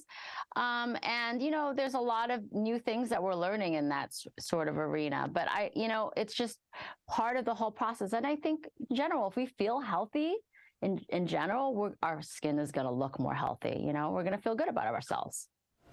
If you had to maybe give 3 headlines of the best things for teenagers and adults to do in order to maintain a clean, healthy skin without acne, what would you tell them? I would say make sure to address your skin if it is oily, because the oiliness is really what is a key promoter for acne. I would say for the health of your skin, make sure you wear sunscreen and protect it from sun damage or premature aging, skin cancer, that sort of thing. And the third is probably to smile and be happy, because happiness really, really makes us feel good and really makes your skin look better. And really, when you smile, you have fewer wrinkles too. So. Quickly, where can people get more information from you with regards to the campaign that you're on and acne health overall? Yes, there's a website, acnehormones.com. Awesome. All right. Dr. Sandra Lee, Dr. Pimple Popper, thanks so much for joining us on the Action News 5 Digital Desk. We appreciate your info. Thank you. Good morning. Amanda Hansen here at the Action News 5 Digital Desk, and we're kicking things off talking about retirement and planning, because of course we want to be able to live as long as possible, but in order to do that and to be able to make sure you have enough money to get by, you need to make sure that you're planning now. So joining me now to talk more about this, give us some really good advice this morning, is Ken Sella, Principal Branch Development at Edward Jones, and Dr. Ken Dykewald, founder and CEO of AgeWave. Good morning, gentlemen. How you doing? Doing great. Good morning, Amanda. Thanks for having us. Well, this is a great topic to really start things off. So I want to start with you, Mr. Sella. Can you talk about the latest longevity and the new journey of retirement study, and just maybe how retirees are thinking differently than maybe their parents did? What are y'all finding? Yeah, you bet. I'm happy to do it. And let me start with explaining why we did this study. This research really helps us to understand the needs and the priorities of today's retirees and their families, and we really believe the impact that it'll have across generations. And I want to summarize these compelling results, because what we're finding is longevity and other key forces that are identified in this report that's going to be widely available to anyone who's listening today. These factors of longevity are really converging to redefine retirement, not only today, but we believe for years to come. The facts are people are living longer, and they're thinking about what that longevity means to them. In fact, 7 in 10 people today that we've surveyed say they want to live to age 100, which we find quite astounding. And they also say that their ideal length of retirement is up to 3 decades. So these are really different sort of problems to solve for, or opportunities, if you will, as our retirees are thinking about the future.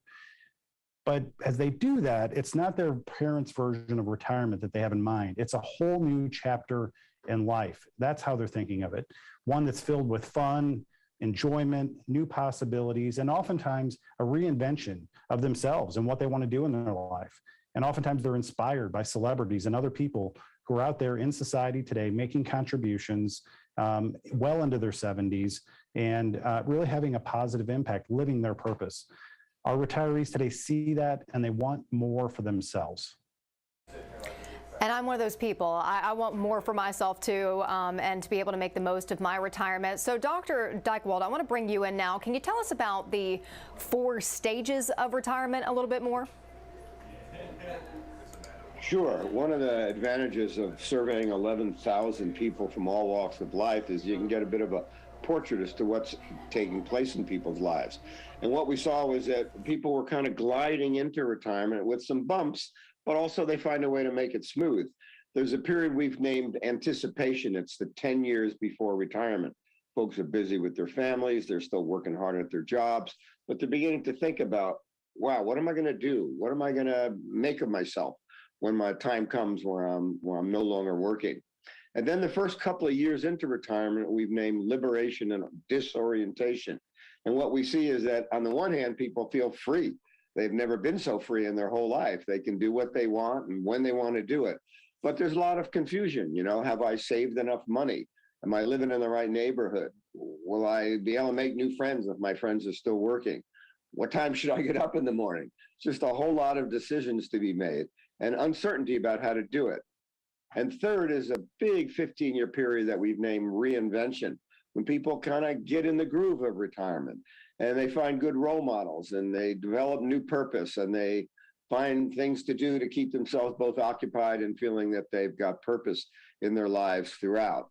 And then as folks reach around 80, there's a fourth stage that we've named reflection and resolution. And folks become very concerned about leaving a legacy and who they were in this life and how they can do the best for their families and their communities in the years they've got left. Very interesting to hear more about that. I want to stick with you though. What are the 5 habits of highly successful retirees? Right. Well, you asked a great question because normally we think of retirees as falling down and can't get up. Our TV shows and commercials tend to portray older people in very negative ways because there's a drug or a product that we think they might need. But in truth, we studied successful retirees as a part of this study. What are they doing different? What can we learn from them, whether we're 25 or 65? What are some of the messages we can take? Number one, they take really great care of their health. It doesn't work if you don't take care of your health and you want to live a long life. Secondly, they're socially engaged. And we've learned, especially during these last few years of COVID, that isolation is good for no one. Social engagement. Third, they've got a clear sense of purpose. They know what matters to them. And they might have had to create a brand new purpose in their retirement years, maybe even a better one. Maybe they want to get involved with their church, or they want to play piano in a jazz band, or they want to be helpful over at the local school. Fourth, very mindful of their finances and how to best manage their finances over a lifetime. And for most, it's not a do-it-yourself project. The most successful retirees use a financial advisor to help them make smart choices along the way. And last, they're willing to course correct and make adjustments as life throws them curveballs. So they've got some flexibility that they put into their game plan. A lot of good information there. And one thing that I think is interesting too, that I've noticed just from some of the interviews that we've done here at the Digital Desk, is that with inflation and a lot of things happening right now, there's a lot of retirees that are going back and maybe taking a part-time job and whatnot, which is good to kind of keep you busy. Is that something that maybe you've seen some as well, or can you speak on that at all? Yeah, absolutely. We're seeing people in these retirement years pivot in a lot of different ways. Many are going back to work. Many are going back and examining their current plan and determining what their spending rate is and whether or not that's still appropriate in this time. So there are several adjustments, and I think that's part of what Ken said. The fifth habit is really course correcting as things change. And what we know about the economic cycle and about society in general is there are cycles, things go up and down, and being nimble and working with an advisor is one way to get through to a very successful retirement. Let me add something. 59% of the pre-retirees in our study said they wanted to work a bit in their retirement. They just didn't want to work full time, and they might even like to try a new job. Maybe they've been a bookkeeper and now they want to be an entrepreneur. But if you're going to live an 80, 90, or 100-year life, stopping work in your early 60s may be too soon. Now, Mr. Sella, I want to get back to you. So let's talk about planning. What advice do you have for people that they could take away right now when it comes to that early planning for retirement? Yeah, you've got it. It's early planning and it's holistic planning. What we've really found is that most successful retirees really plan across all 4 pillars of retirement. They plan for their health situation, not only the cost of healthcare, but how to have a healthy lifestyle in retirement. They plan for how they're going to engage with family and friends and put them first to make sure ultimately they're not a burden on their family. The third thing they do is they plan for who they are in this next chapter in life. What is their purpose? And that's the third pillar. And finally, they plan for how to have a financial situation that can support those first three things: their health, their family, and their purpose. And oftentimes what we see with successful retirees is they started saving earlier in life and maximizing those savings throughout their high income and earnings years. They stayed the course with staying out of debt as best they could throughout retirement. And they avoid early withdrawals from retirement accounts. So those are some actions everyone can take, whether you're retired or not.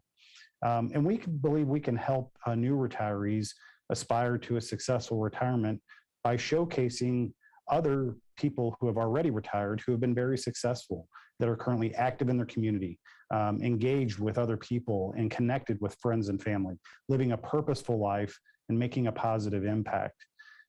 These kinds of healthy habits are ones we can learn from others on. And oftentimes one of the things we'll see is that when retirees communicate their goals with their family members, that level of accountability and clarity is very helpful. Ultimately, it comes down to retirees finding their passion and then pursuing that passion and interest in a way that helps them really to achieve ultimately their purpose and what they were built to do. So many good takeaways here. Where can people go if they want to get a little bit more information about what we talked about today? You bet. We've made this information widely available, and all you have to do is go to edwardjones.com/new retirement. Well, gentlemen, I thank you both for your time today, and y'all have a good one, all right? Thank you. Thanks so much, Amanda. That does it for us here in the Action News 5 Digital Desk. Have yourself a wonderful weekend. Get some rest. Enjoy the warmer temperatures outside. We'll look for you back here bright and early on a Monday morning at 8 o'clock. See you then.